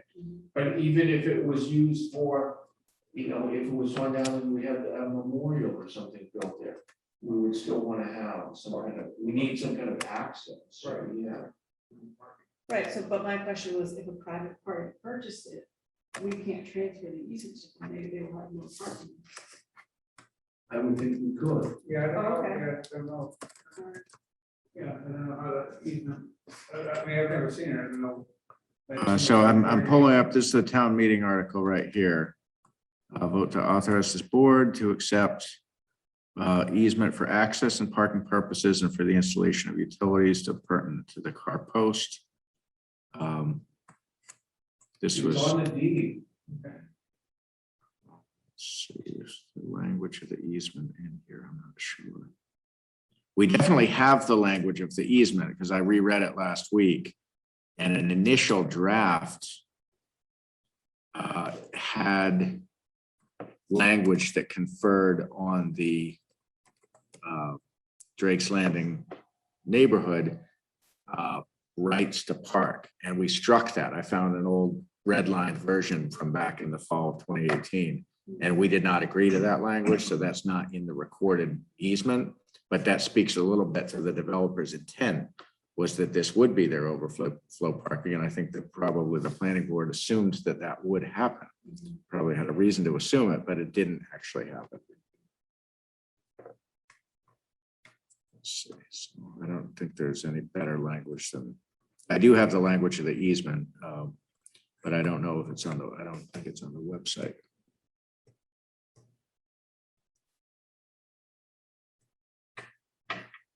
No, it's not. It's just the article.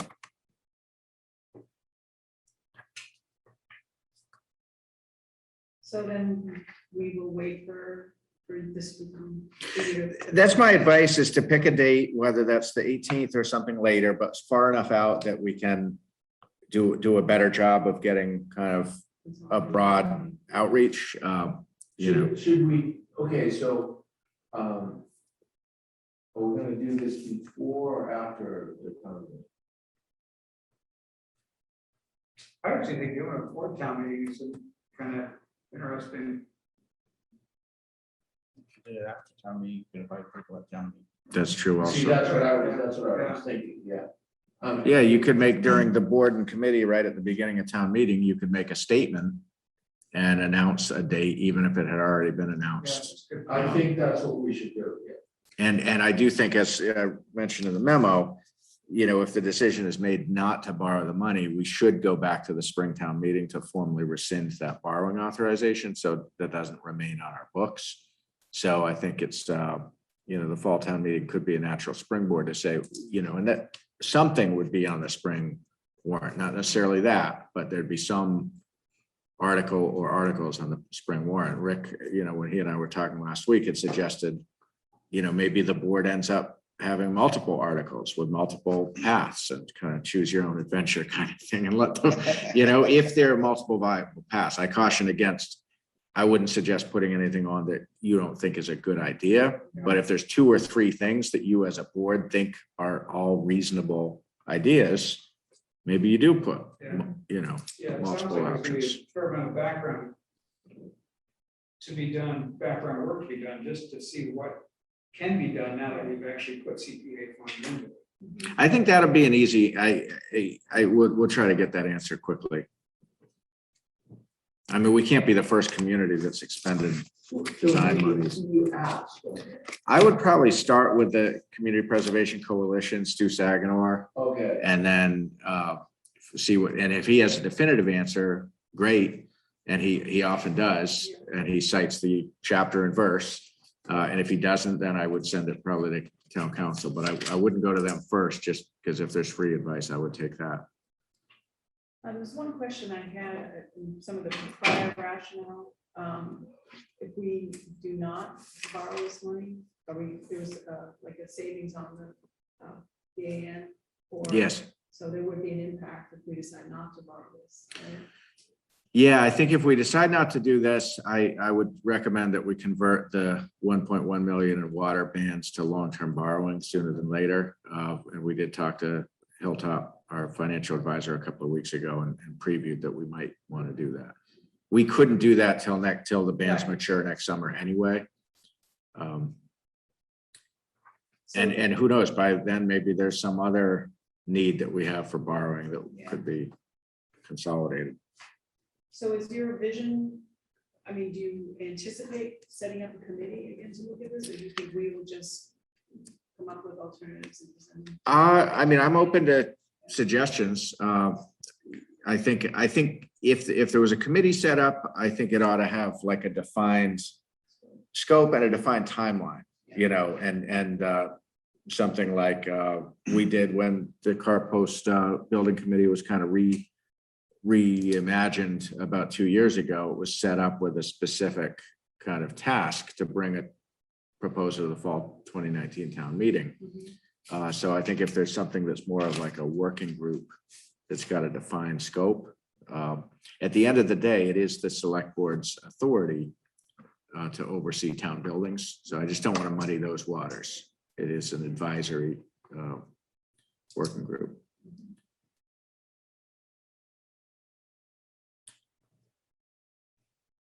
I don't know whether that will engage more public participation or whether it will. It was certainly helpful, you know, with that summer of 2019 because basically the division of labor we talked about, which worked out pretty well, was, you know, I basically prepared the CPC application, you know, coordinated with the architect, coordinated with other staff, and that was a huge amount of work. And the committee kind of took ownership of helping to get the word out and schedule meetings. And I said, I'll go to meetings, but it just was one less thing. The logistics and the outreach, it allowed my office to focus more on the CPC proposal, which was, you know, an enormous amount of work. Yeah. So it was a good division of labor.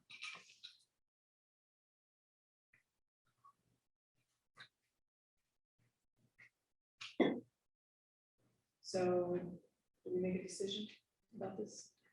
I think if after town meeting? it's something after town meeting, Yes. and then this Thursday, we'll give a brief update to CPC like we do every month. You know, they may say they don't want to see any more money spent until, which would be, you know, we're not, at this point, we're not spending hardly any money. We did just get an invoice today for the bid docs, you know, that hosting service. So there's, you know, one or two invoices still. That's for service already running. Yeah. No, everything's going, unless we ask for service going forward. And we've kind of stopped the bleeding. So if I'm looking at the proposed meeting schedule, November 1st, November 15th. I would go right after, as soon as we go to town meeting, particularly if we plan to see the Yeah, town meeting about the follow-up.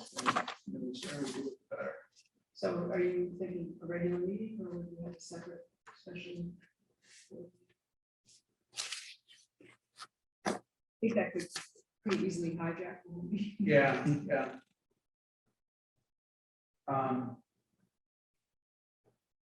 Yeah, it's funny, I thought this was short. Could we do it the Monday after the town meeting?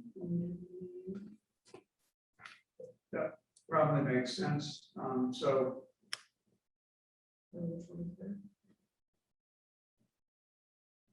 let's have a meeting the 4th, yeah. Well, of course, that might be your backup if there's rain. Right. Well, but you know what? So then we have to postpone that meeting. I mean, I think doing it when, you know, sort of getting to it when it's at the front of people's mind. I mean, what do you, I don't want to make extra work, man. No, it's fine. It's fine. I mean, that's far enough out. We can plan for that. You think, I mean, and, you know, if there is rain, then, and we have to postpone that meeting, it'll be pretty clear. One of those people who come to town meeting. Right. Oh, And if chances are there's, those people would already. if there's rain and you're anticipating an indoor meeting, why don't you just put it inside the end? I mean, that's what would happen when you were in the- All right, that's a good point. Yeah, I mean, that's right, why it's any different, germs aren't any different. I'm sorry. Yeah, That's a good point, yeah. Yeah, All right, so November 1st, or I mean, October 23rd. sure. Okay, great. So will you need anything from us for that meeting? This is going to follow you to prepare this. Well, what I'd like to do is basically take Lynn's memo and take that concept and like weave it together, and also some of the comments that came in through public comments, and more in a totally not putting a thumb on the scale, like an equal opportunity. These are a number of ideas. You as a resident may have more ideas, but like kind of an open call for, here's the ideas that have come in. If you have more, let us know. The board invites everybody to come to a meeting on October 25th to talk about how to move forward. So, but to kind of craft it into like a nice outreach. So I think once that's done, maybe we could, you know, we have a lot of materials. We could start posting those to the web so everyone can see, you know, I mean, it's all there in one place or another, but put it all in one place. I think, you know, Jim and Christine in his office, she's becoming very adept at the website. And, you know, I think we can do that a lot more easily because it's not Jenny anymore, who's like, so we have a little more bandwidth to do some of the stuff than we did even 2 or 3 weeks ago. So would you put that on the town manager page? Or on the sometimes what I've done, which maybe isn't perfect, but it was kind of the best thing we could, like, so for the town meeting, we'll put in the calendar appointment for town meeting, we'll upload the content. It's not really ideal, but it's at least like an intuitive thing. If you go to that on the calendar, it's got the links, because we don't really have a place on the town website for town meetings per se. There is still a committee page set up for the car post, so it could be set up there. It's just a matter of where do we put it that's going to be easy for people to find. So maybe we'd put it on the calendar date and then just link it from 2 or 3 other places so that you can't miss it. Instead of an email. Yep, yeah, then do an e-blast. There's a lot of stuff we gotta keep. Okay, yeah, all right. Okay, so, consideration, potential changes to personnel policy. Regarding internal posting and hiring policy. I think we have the qualified part-time first, right?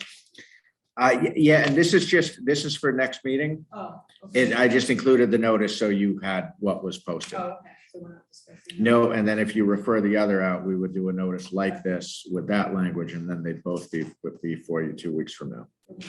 I did have a question on the qualified part-time. Okay. So when it says their normal pay, is that what they would be paid on that day? That like how many hours they work, or is that the 60% of their? No, it would be the former. Okay. You know, they would All right. All right. So this was posted. Correct? This was posted. Yeah, this- Yep. yeah. Yep. So, Jim gave me reached out to me earlier today about the public hearing. So this is, we are actually technically having a public. hearing. Not tonight. Not- No, we're not- for okay. this. No, this was advertised for 2 weeks from tonight. Okay. So okay. I just put it in so you knew what was out, what was advertised. So you can, yeah. Okay, yeah, I was a little confused with the date. Yeah. Yeah, so if you, and the idea when we talked about the internal hiring was if you refer something out tonight, we can get that advertised, like we can draw this up tomorrow, post it, and then you could take up both of them 2 weeks from now on the 4th. Okay, So it'll be 2 public hearings on the same day. Yeah, okay.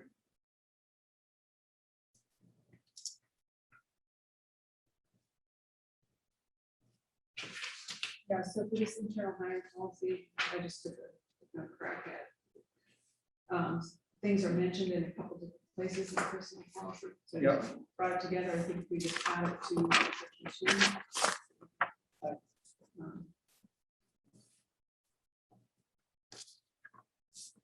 I couldn't really find anything in any of the other. I looked at several towns' personnel policies, and Angus in fact had mentioned one from Hamden, but had subsequently been revised, so I don't know. But the personnel policy that I'm so familiar with from my last job, they've amended twice since I left, so, and the language is a little different on this section, so. I probably have it on some external hard drive somewhere, but okay, so I shortened it to 5 days. I don't know. I mean, it's kind of unwieldy to do this because if you have an interview process, then you're slowing the whole process down, which, once you finally get over the hurdle that you're going to hire somebody, that can be challenging. But 5 work days or 5 days.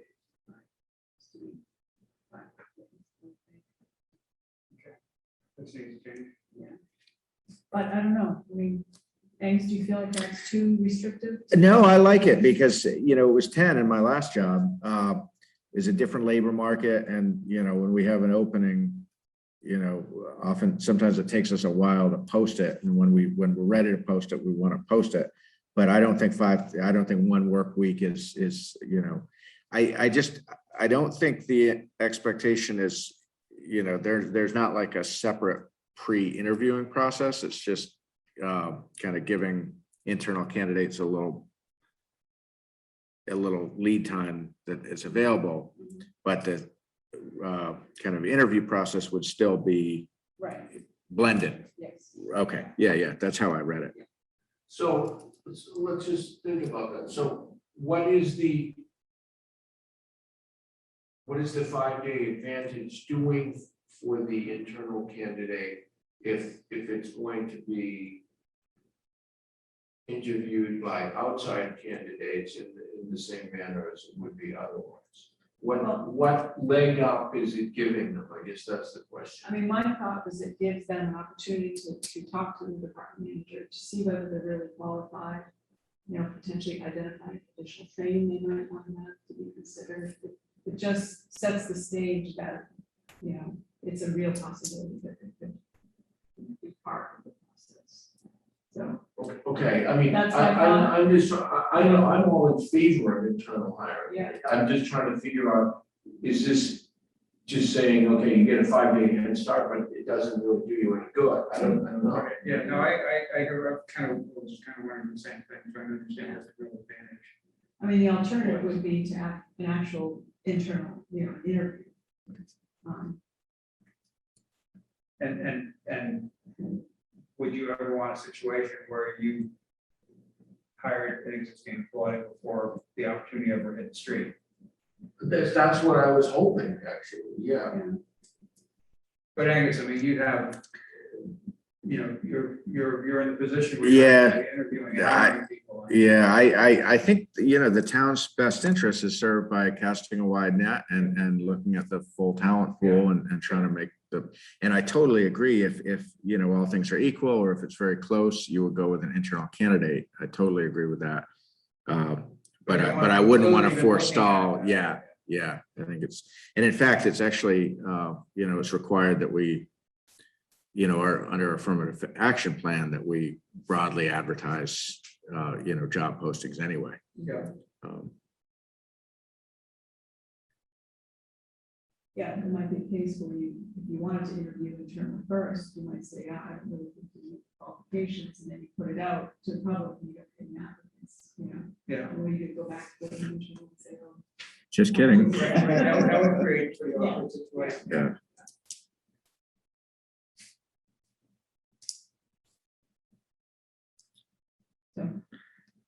I'm comfortable with how it's written. Do you think it addresses, the desire to promote hiring from within? Yeah, I think it expresses that interest, and that language, as you know, is elsewhere in the policy, and this just kind of reinforces that, makes it a little bit more concrete of what that means. So after doing some research on other towns' policies, Angus and I had a conversation that our personal policies really do need some work. Yeah, So, yeah. Yeah. It's.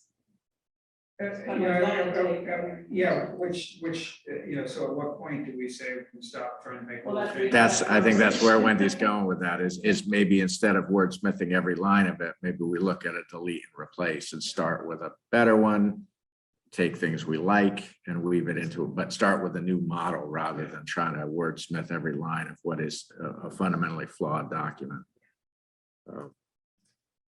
So I think that's a good discussion for a future meeting, but I don't think there's anyone in love with the current policy. So, my thought would be, I'd like to have a department head meeting or an all staff meeting and just pitch that idea. And if there's people who are concerned about that, hear them out. But my guess is people would say that policy is garbage. Like, we'd be happy to start with something, start fresh, but who knows? It's not all bad, but it's not good. It's not very user friendly. And it doesn't reflect our form of government. Right. So if this is posted as, public hearing, this part about striking that sentence from Appendix A, is that an appropriate place to have this? I mean, it relates to internal hiring, but it's, Yeah. it's really just. Yeah. Okay. Yeah, I mean, we would just format it the same way, amendments to personnel policy, reference the sections for amendment. Yeah. Okay.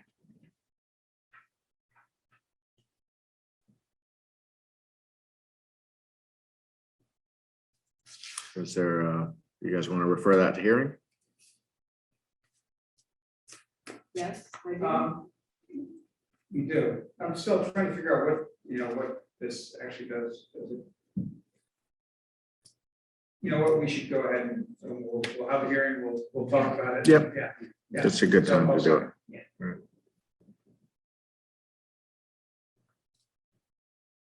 All in favor? Aye. Okay, so we'll advertise that for October 4th. I know. I could see that. All right. Next item, we could table, we're not going to apply for this grant in the next 2 weeks, so we could put that on for 2 weeks from now. I think it's a great grant. I think it's really on point with a current need. So is there a deadline? No, it's rolling, So there's no advantage to getting- other than that it's rolling. Yeah. So if a lot of other people, this is item I on page 91 for the potential community compact best practices grant. Discussion potential. Yeah, no, that's it. Yeah, potential grant to support the work on that. Yep. So, you know, I kind of organize this as like a request for authorization to pursue a grant to help get funding to. So this is separate than looking at the personnel policies. This is like a, you know, classification and compensation study. We had talked about that last meeting. Yeah. Right, so Yeah. this is And great. it, and, So They just announced this grant in the last 10 days, actually. They care about this? They do. Yeah, actually, they funded a number of other town studies. Oh. Because it's just the kind of, I mean, other towns, small towns are dealing with these exact same issues that we are. do they fund the entire study or is there matching money? 'Cause is this where there was 15,000 Yep, allocated? yep, that's right. To previous fiscal year? That's And, correct. So. Yep, Not fit. 15, you said, yeah, 15, yep. Yeah, this is how they funded the financial policies in FY 18 that you guys did. I don't believe there was a match to that. That was just a grant. I do think it's important to include the assessment of organizational capacity. Yeah. You said it would be helpful. I think that's critical. It is. I mean, what I've seen with these studies is sometimes they are kind of boilerplate and they're kind of like, you know, looking at these positions are in this grade and, you know, it's kind of like very quantitative, not qualitative. And one of the issues we're dealing with is things like, you know, whether it's procurement or grants management or certain like, you know, HR itself, you know, that are kind of big chunks of work that aren't, there's not like dedicated resources for. So, you know, I think something that gets into those issues would be more helpful if we could scope it to include that. And we do have some funding in the operating budget. So if we scope it and the grant covers most of it, we cover some amount, we do have some money in the operating budget. But I met with Stephanie and we both agreed that, you know, well, grant is a 4-letter word. This is one that it would really help. This one's fine. Yeah. All right, so I move that we authorize the town manager to pursue this grant for employee wage and classification. I'll second that. But we talked about possibly taking this up to talk about further in a couple of weeks. If you think that, I guess we don't really need to, at this point, we should just move ahead with it. Yeah, once we write the grant, it's like a 3-page thing, but once we have it, we'll keep you guys apprised, definitely. All right, all in favor? Aye. Okay. Report on the recent staff and community member site walk along River Road steps. So I guess there were perhaps as many as a dozen of us that drove along over the course of a 2 to 3 hour period. The length of River Road, looking at specific areas. We started out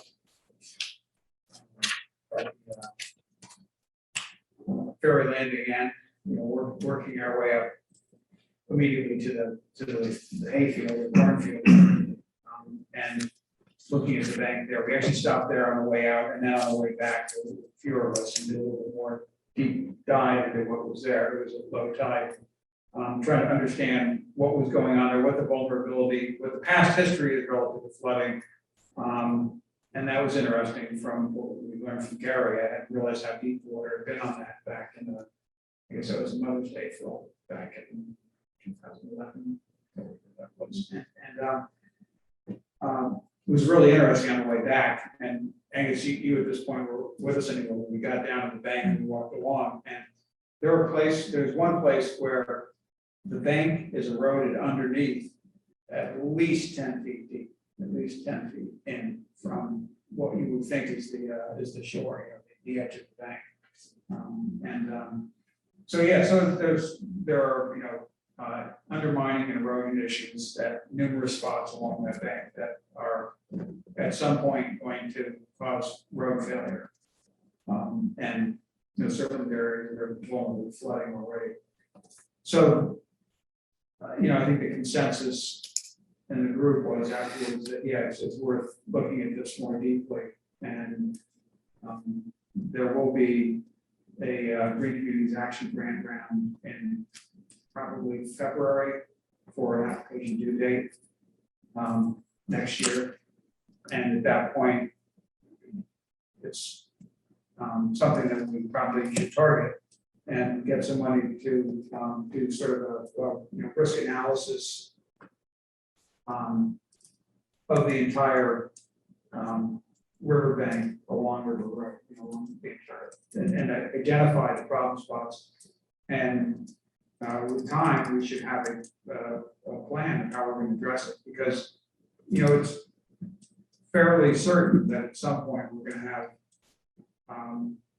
a failure, at least one failure along River Road, where the road actually begins to cave.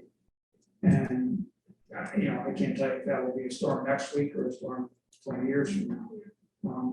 And the worst case instance would be if we had a storm that caused two failures, because then there would be some section of road between two failures that had no access, that was basically track. So, I guess that's in a nutshell. So, you're still looking at the MVP grants, right? Exactly, and then So- we'll take action. So the green communities would be for the study. And Oh, the green communities, that's a different issue. That's. Well, you just said green communities. Oh, did I? Oh, I'm sorry. I'm sorry. Yeah, I meant an Oh, MVP okay, action. all right. Sorry. Okay, Yeah, that would be an MVP action. Yeah. So so that's, who attended the? We had, so it was myself, Sam Jocelyn, Wayne, Leah, Rick, Nancy Powell, Chip Wallace, Molly Molly Hawkins, Tricia Reeser, Yeah. the guy, Jeff Wilson, yeah, Okay. and Bob James did a drive-by. He happened to be out in his room, so. Delivering mail. Yeah, actually, there was that. Yeah, that is, I forgot about that. That was a great appearance. Okay, so next is request for authorization to pursue a Green Communities grant for the fall 2021 grant round. So there is a grant round that's applications are due October 9th. And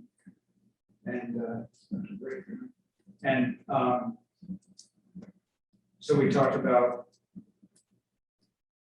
earlier the HVAC controls. Those are, we did jump to this, but we didn't finish it.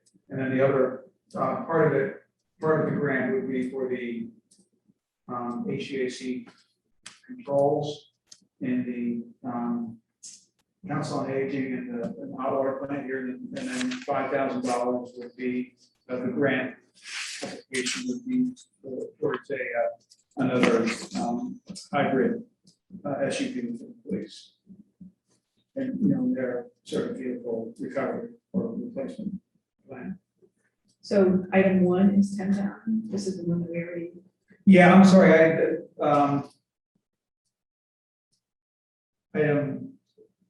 I'm looking at item K, Yeah, the letter. Yeah. So Council of Aging, HVAC, and then that's the one we discussed already. right, and that's the one where there would be $10,000 matching funds. Match. Yeah, so it's a town share matching fund, and then the grant would be money from the green communities. So part 2 is, we're not putting money in, that's just a possible add-on to what's buying a vehicle. Exactly, basically, we reduce our purchase cost of the vehicle by that. Well, we would still pay the same amount, but Right. $5,000 to the government state.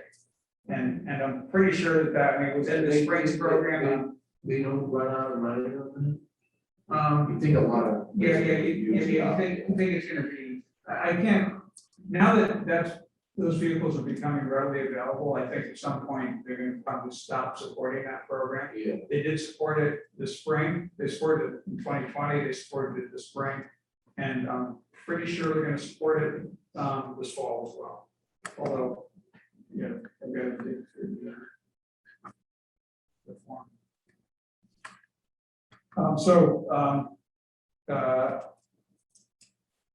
I guess I'll make a motion that we authorize application for a green communities grant for fall 2020. what's the date on this? It's due 2 weeks from this Friday. Why are they always so tight? Well, we've known, Is that I've the- known for 3 or 4 weeks, but we were waiting for the quote or proposal from B2Q. We got that about a week ago. I guess we got that. Right, yeah, not even a week ago. So, wanted to wait until we had that in hand before. I know, so is Angus gonna be killed by this? No, this is, no, the, energy and sustainability. We'll be doing that.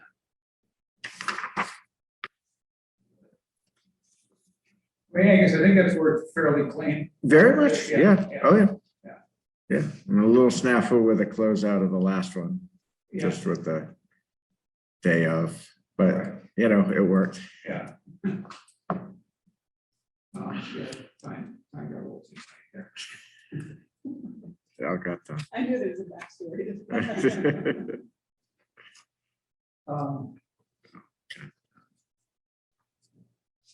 No, it's great. Yeah, no, I'm all for it. It's just finishing what we started. Yeah. So, So anyway, I made a motion. Did you? yeah, Wendy seconded. Okay, all in favor? Aye. Okay, and then there's the letter of commitment that Select was asking about. This actually is, a little more discussion here. Angus brought up a good question or a good point. So I think there's been some concerns from staff and whether or not this is really pursuing this the right way. And because with Select is referring to the organizations that they have been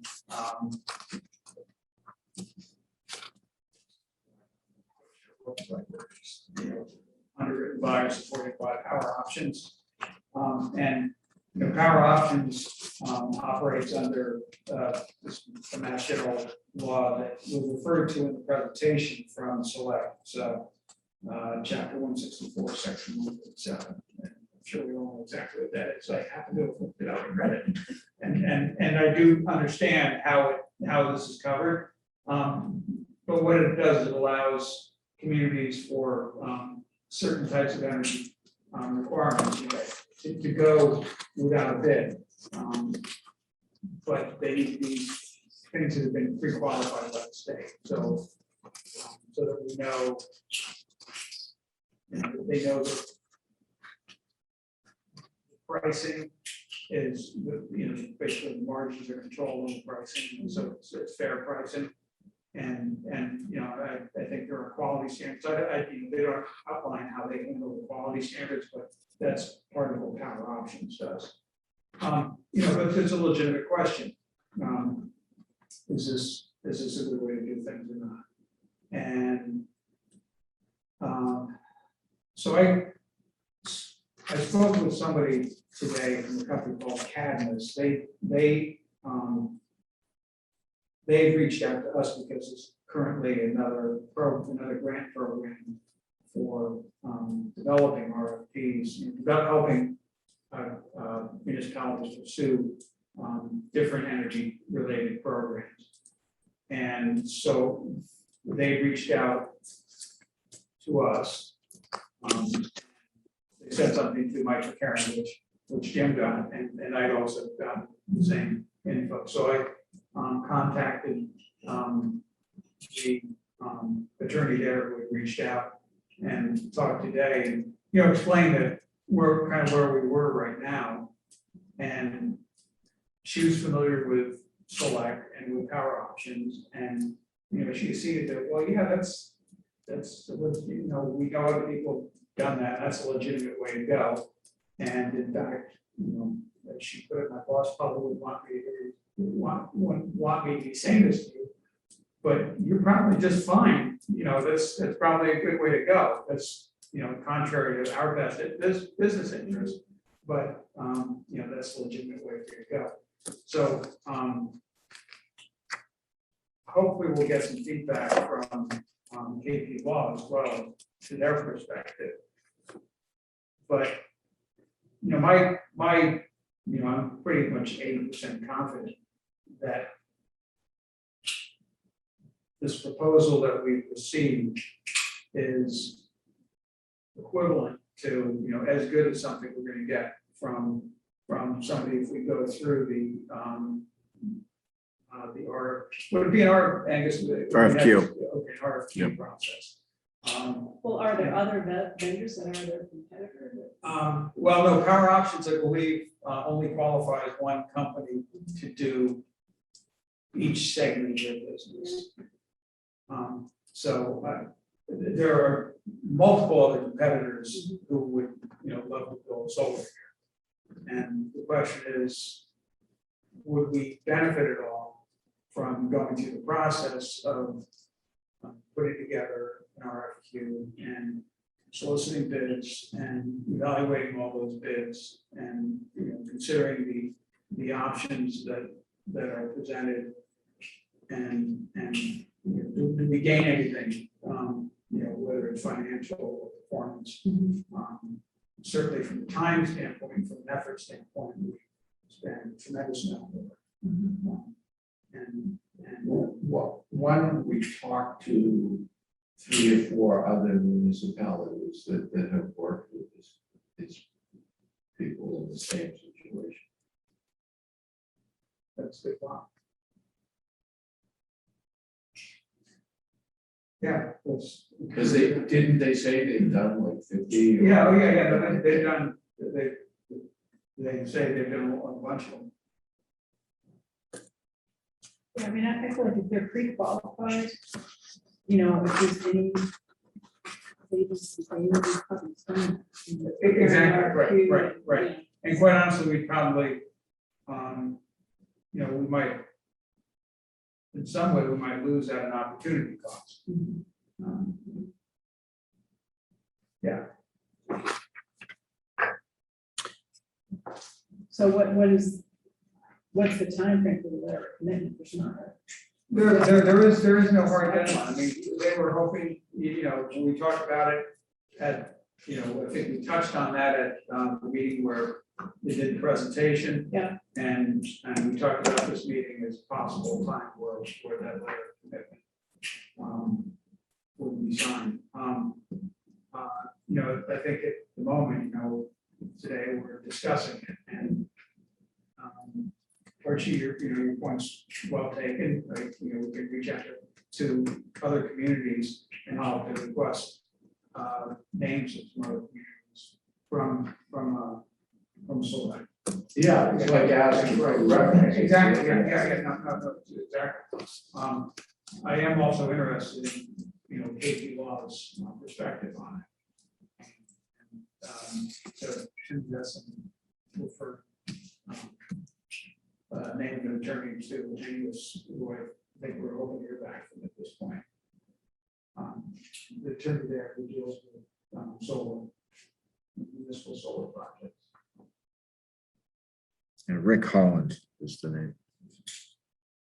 So I didn't have a specific question for Tim, just asked about kind of purchasing generally, because, you know, one service that Rick had mentioned that Cadmus offers is, you know, to come in and help the community figure out what you want to get done, and then they handle the purchasing and the contracting and based on the objectives that the community sets. And yeah, the main thing I brought up was, you know, I didn't want to disconnect between, you know, especially now that Wayne is the purchasing officer and the signatory to contracts, there has to be a good, close relationship between the person signing the contract and that whole process leading up to it. Yeah. So it's not just, handing something and say, hey, sign it. Right. And it's like, Yeah, right, whoa, right. like, who are these people? And how did this all happen? That kind of thing. So my only question about the thing is it going to be, not dicey, but complicated to integrate the district in terms of buying this electricity? I don't know, I'm just, it sounds complicated. Yeah, That part. that's a hurdle. Because they obviously, the district has their own, contract with, I'm assuming it's National Grid, but maybe they have like one of those things where they have another supplier of their energy, and National Grid is not their supplier. A generator is a different, may have another, and they may be, exactly, and they may be like under a 2-year contract that they need to continue with this, the other generator, not the provider. You know what I'm saying? Right, Sometimes you to get a fixed fee, you have to get, you have to sign up for a certain amount of time and all that kind of stuff. So school we district have to know about. The school district does work. I know that they have been buying through another energy company, not buying the energy from National Grid. That's what I mean, National Grid right. still provides, The transmission transmission, and right. distribution services, but they don't buy their energy from National Grid. And I have no idea what the contract terms are, I guess they'll renew annually or something like that. But we're talking about a project where, the earliest you could possibly run, I would think at this point is roughly a year from now. And I'm not saying that things are, the clock is ticking now or anything. But my point is that, so we need to have dialogue with the school district. And I actually started to put together, the superintendent, and just figured I'd wait until we talked a little bit more before doing that. Well, it seems like that, to get the cart before the horse, it seems like they have to be amenable before we would sign a letter of intent to the company. Right, because unless the school district is on board, we can't necessarily do anything with the Exactly. And there's the related question of how any cost savings would be apportioned among the 3 towns. Right.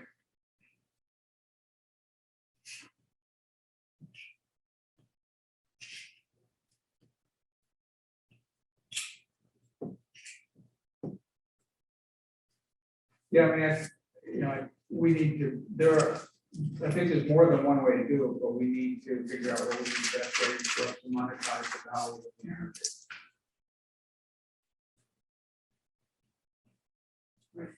Are there any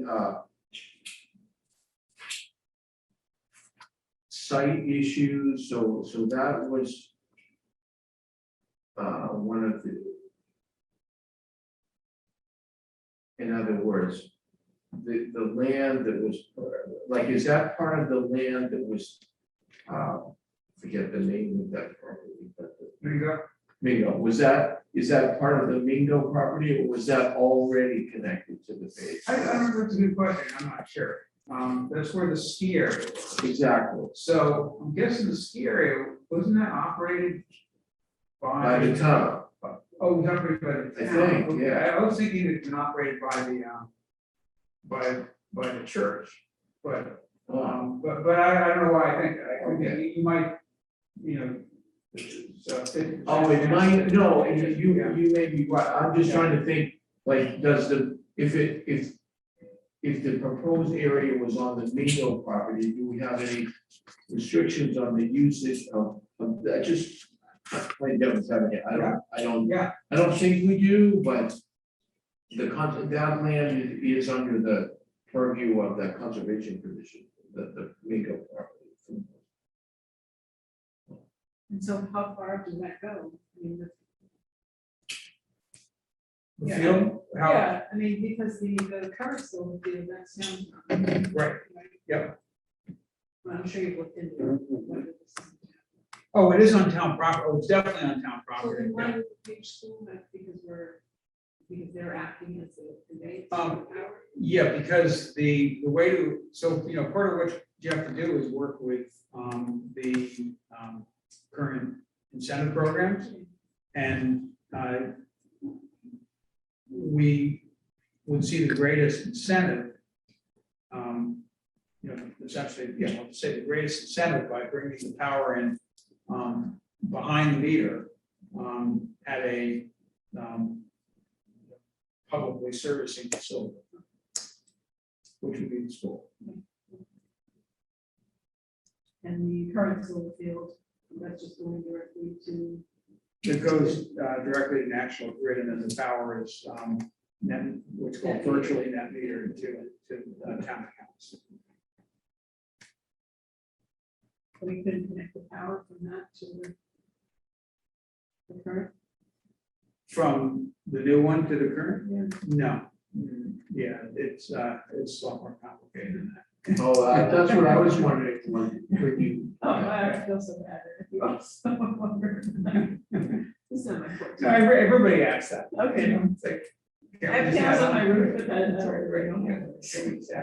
Yeah. Plug and play. Yeah. You know, that's all it is. Yeah, so, yeah, it's more complicated than that. So Angus, go, show us a little more towards the river, towards the north, yeah.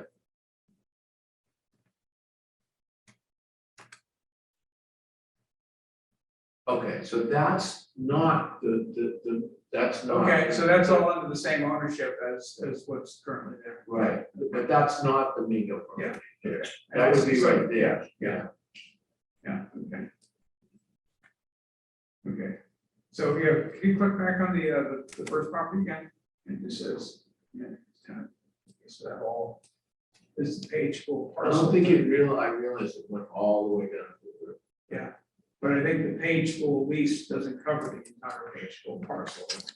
Correct. That's correct.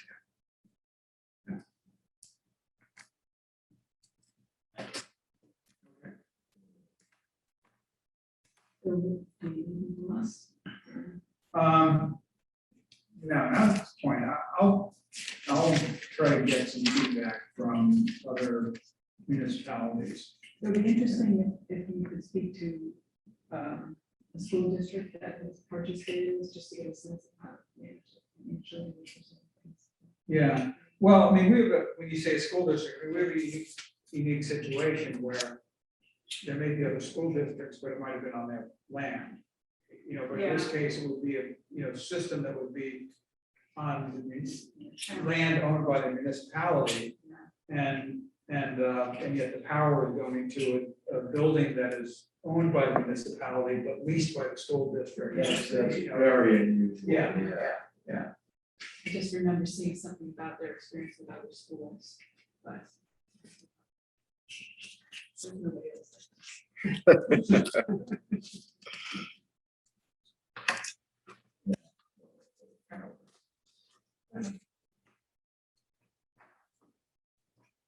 All right, so yeah, I think, finding out other towns, you get in touch with Rick Hollins, and I think he'll be able to help, because this is a huge topic, as you know, in lots of towns. Yeah.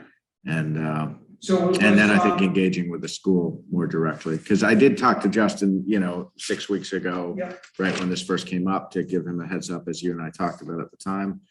And, we made him aware of like the on-site visit, and it wasn't the right time. Yeah. But he's been given a little bit of background, Yeah. but I think getting, a more detailed conversation with some of your, Yeah. because you speak a language I don't speak, in terms of like in front of the meter behind. That's like when I tune out, I don't understand that.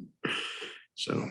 So, Did Tim send you contact info? for- It's, you can pull it up on the, Oh, he's on their website. yeah. Um, And, always just for efficient use of his time, always good to frame the question so that he knows what we're asking and, because they do bill by the hour. So. Right. Yep.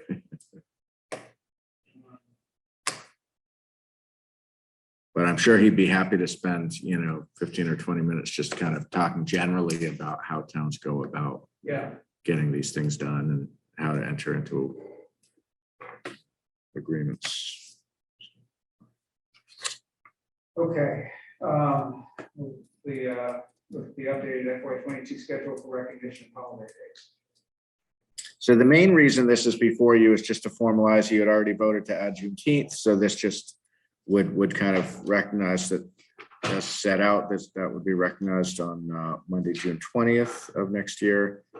We also had a question come in from the library about closing the day after Thanksgiving. Traditionally, they preferred to stay open that day, but this year they would like to close, so they've asked for whether that would be authorized.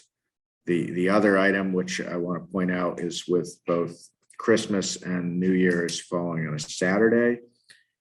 Normally, we would obviously be closed Christmas Day. Typically, we also close early Christmas Eve and New Year's Eve day. So if we were to do that, let's say close Friday and a short day Thursday, for people whose work week ends at like noon on Thursday, which is a significant number of employees, they haven't gotten any holiday. So it's a little thorny with the holiday falling on Saturday. You see what I'm saying? But see, that's I why know. we wanted to, I can't believe you're going against what I said before. Everyone says it's not fair. Now, there's finally a holiday on Friday and it's no one. Two holidays, right in a No row. one wants it. So given the lateness of the hour, I don't think we need to resolve, other than I would like to get Corinne an answer on, Yeah. Yeah. I'm fine with that. okay, good. But I think I think we should take up maybe next meeting when it's a little earlier in the, No, I'm not gonna say a word. Don't take it back the way. it- I mean, it's not about pay, it's about time off. The actual building closure. I don't think it's the issue isn't pay. It's, but if we close Friday, there's just a handful of people who actually get the day off and it's a half day anyway, at least for some people. So anyhow, just food for thought. Is it an option to have Monday be the holiday? I think I think people would love that. Instead of Friday? Maybe And it'd probably be a minimal inconvenience for the public because it's the holiday season anyway. That's I don't know if that would work for New Year's. New Year's Eve. It'd be a Friday, so we still have that. I mean, I think if it was closed Friday, that's New Year's Eve day, that's great. Yeah, closed Friday. And then for Christmas, closed Friday and closed Monday. So it's basically a day and a half for full-time people, and for part-time, it's a day, which is, I think that sounds great. So how much should we think about how that tracks with what the rest of the world is doing? So if you have. Well, the thing is, it's different because we're only open half day. Right. Well, I And was there's thinking actually about this- I was yeah. thinking about families where, one spouse works for the town and the other works for. The answer is no. We should not think about it at all. I mean, we can't. I think we have to do what's best for our employees. Yeah, okay, well. Yeah, I mean, I that think was part of that, thinking yeah, about the what's big best thing for is that where Friday, there's, the majority of employees in this building do not work at all on Friday. So that's where I think Wendy's suggestion is very good. Yeah, so most people end up with a 4-day weekend. Right.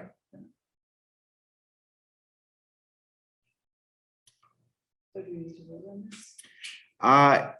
It's not really, I just started doing this because it's helpful, but it's, yeah, it is, yeah. So, I mean, it hasn't really been, but I would welcome a vote.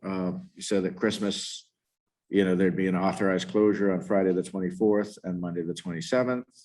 New Year's Day, authorized closure on Friday, the 31st. Add library, closed for day after Thanksgiving, and everything else as shown.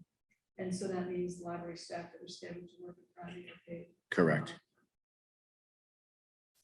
Yeah, the way I've treated it in the past, where it's not a declared holiday, is similar to a snow closure. The employee is scheduled to work, willing to work. Their manager is telling them not to work. They're going to get paid for that time.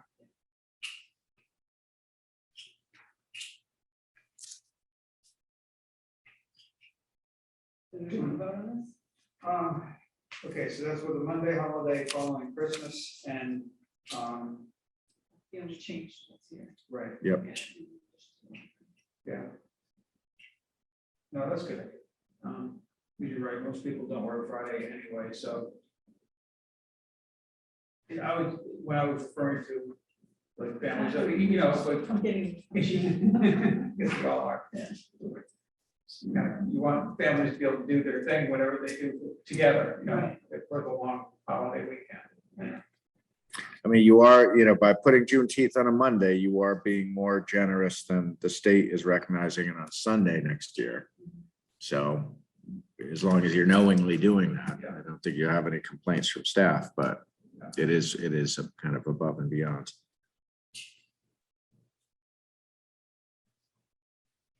Okay, I guess I move to accept the holiday schedule as just discussed and revised.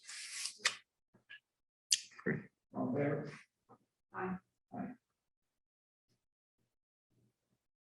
Okay. Not thrilled.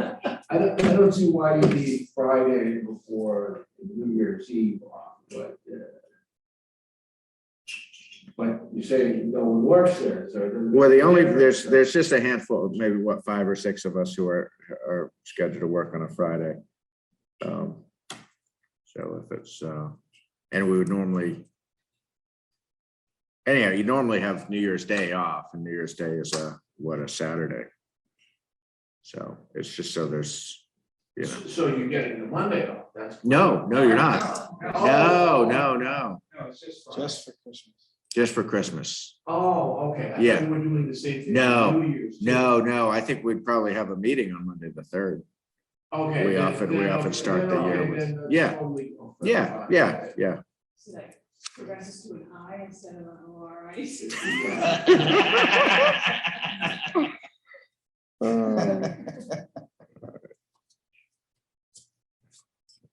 Great.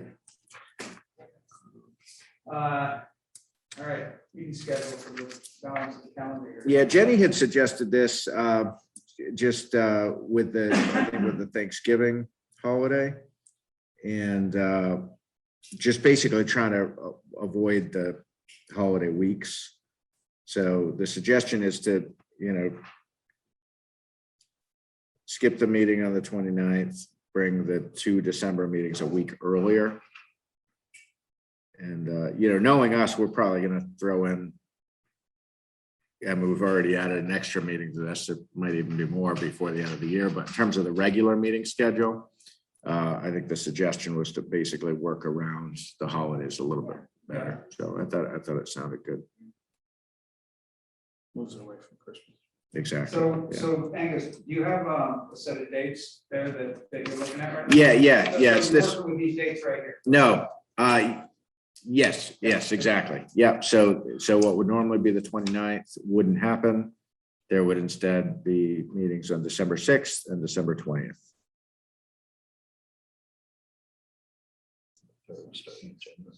And then, January 3rd would be the next meeting after that.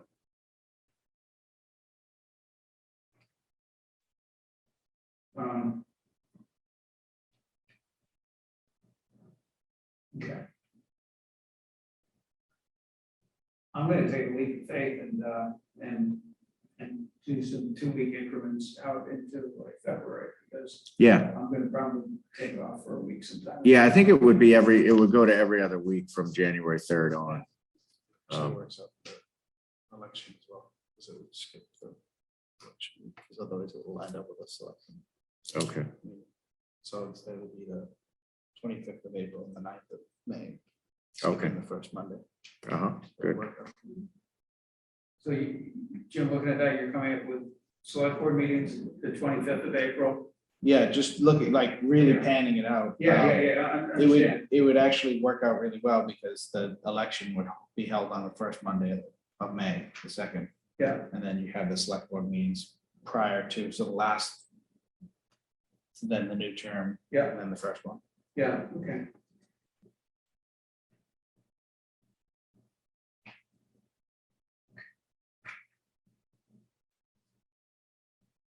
Great. I move.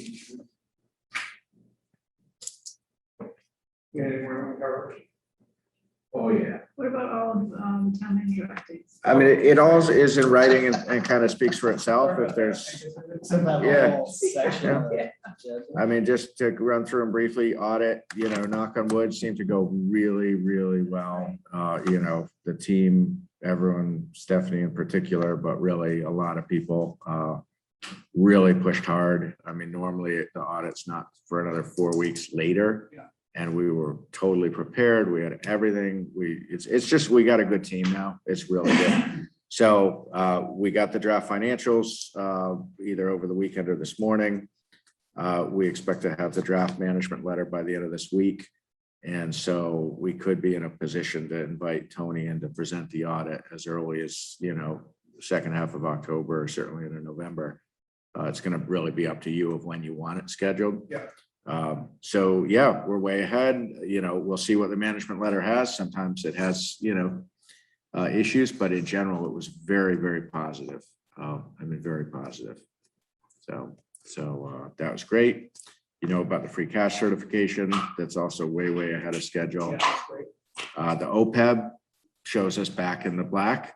And all of their, now we're in the opposite direction. Yeah, What I have to do is tweak the actuarial rates and that's right. change the world. Oh, Yeah.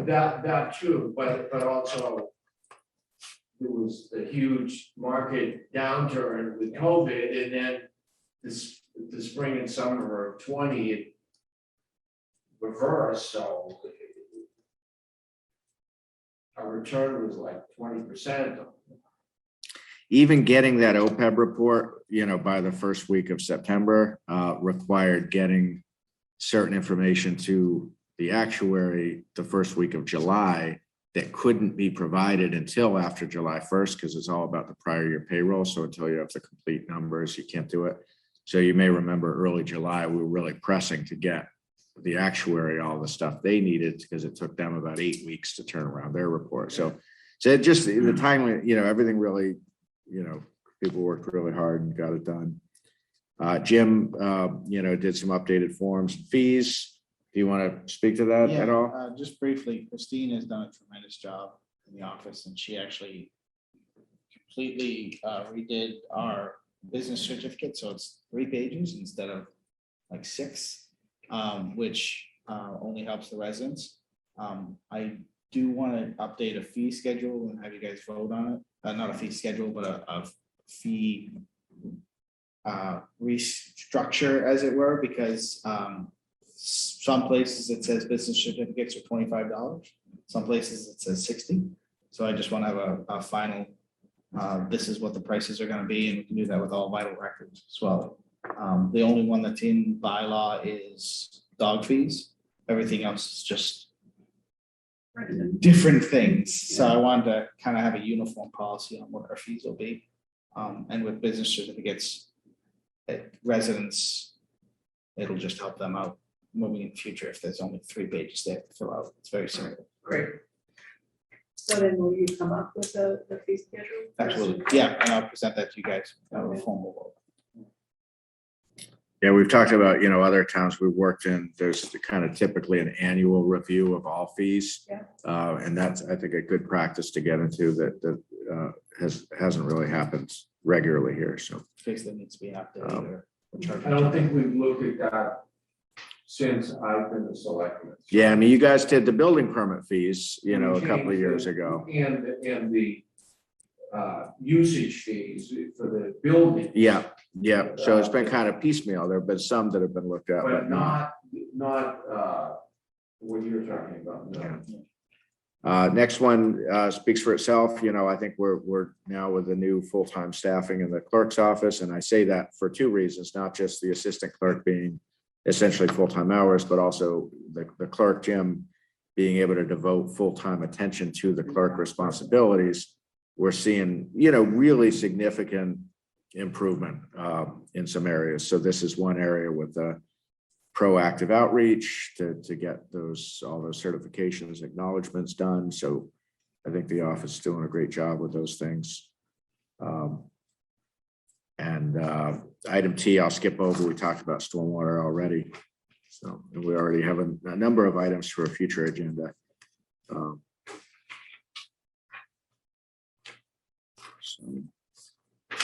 Great. I think we're no more sections to jump to this. Yeah. Can we adjourn? Unless you got a better idea. No. All right. Turn, Yeah, do the vote. Yeah. 11:22. Aye.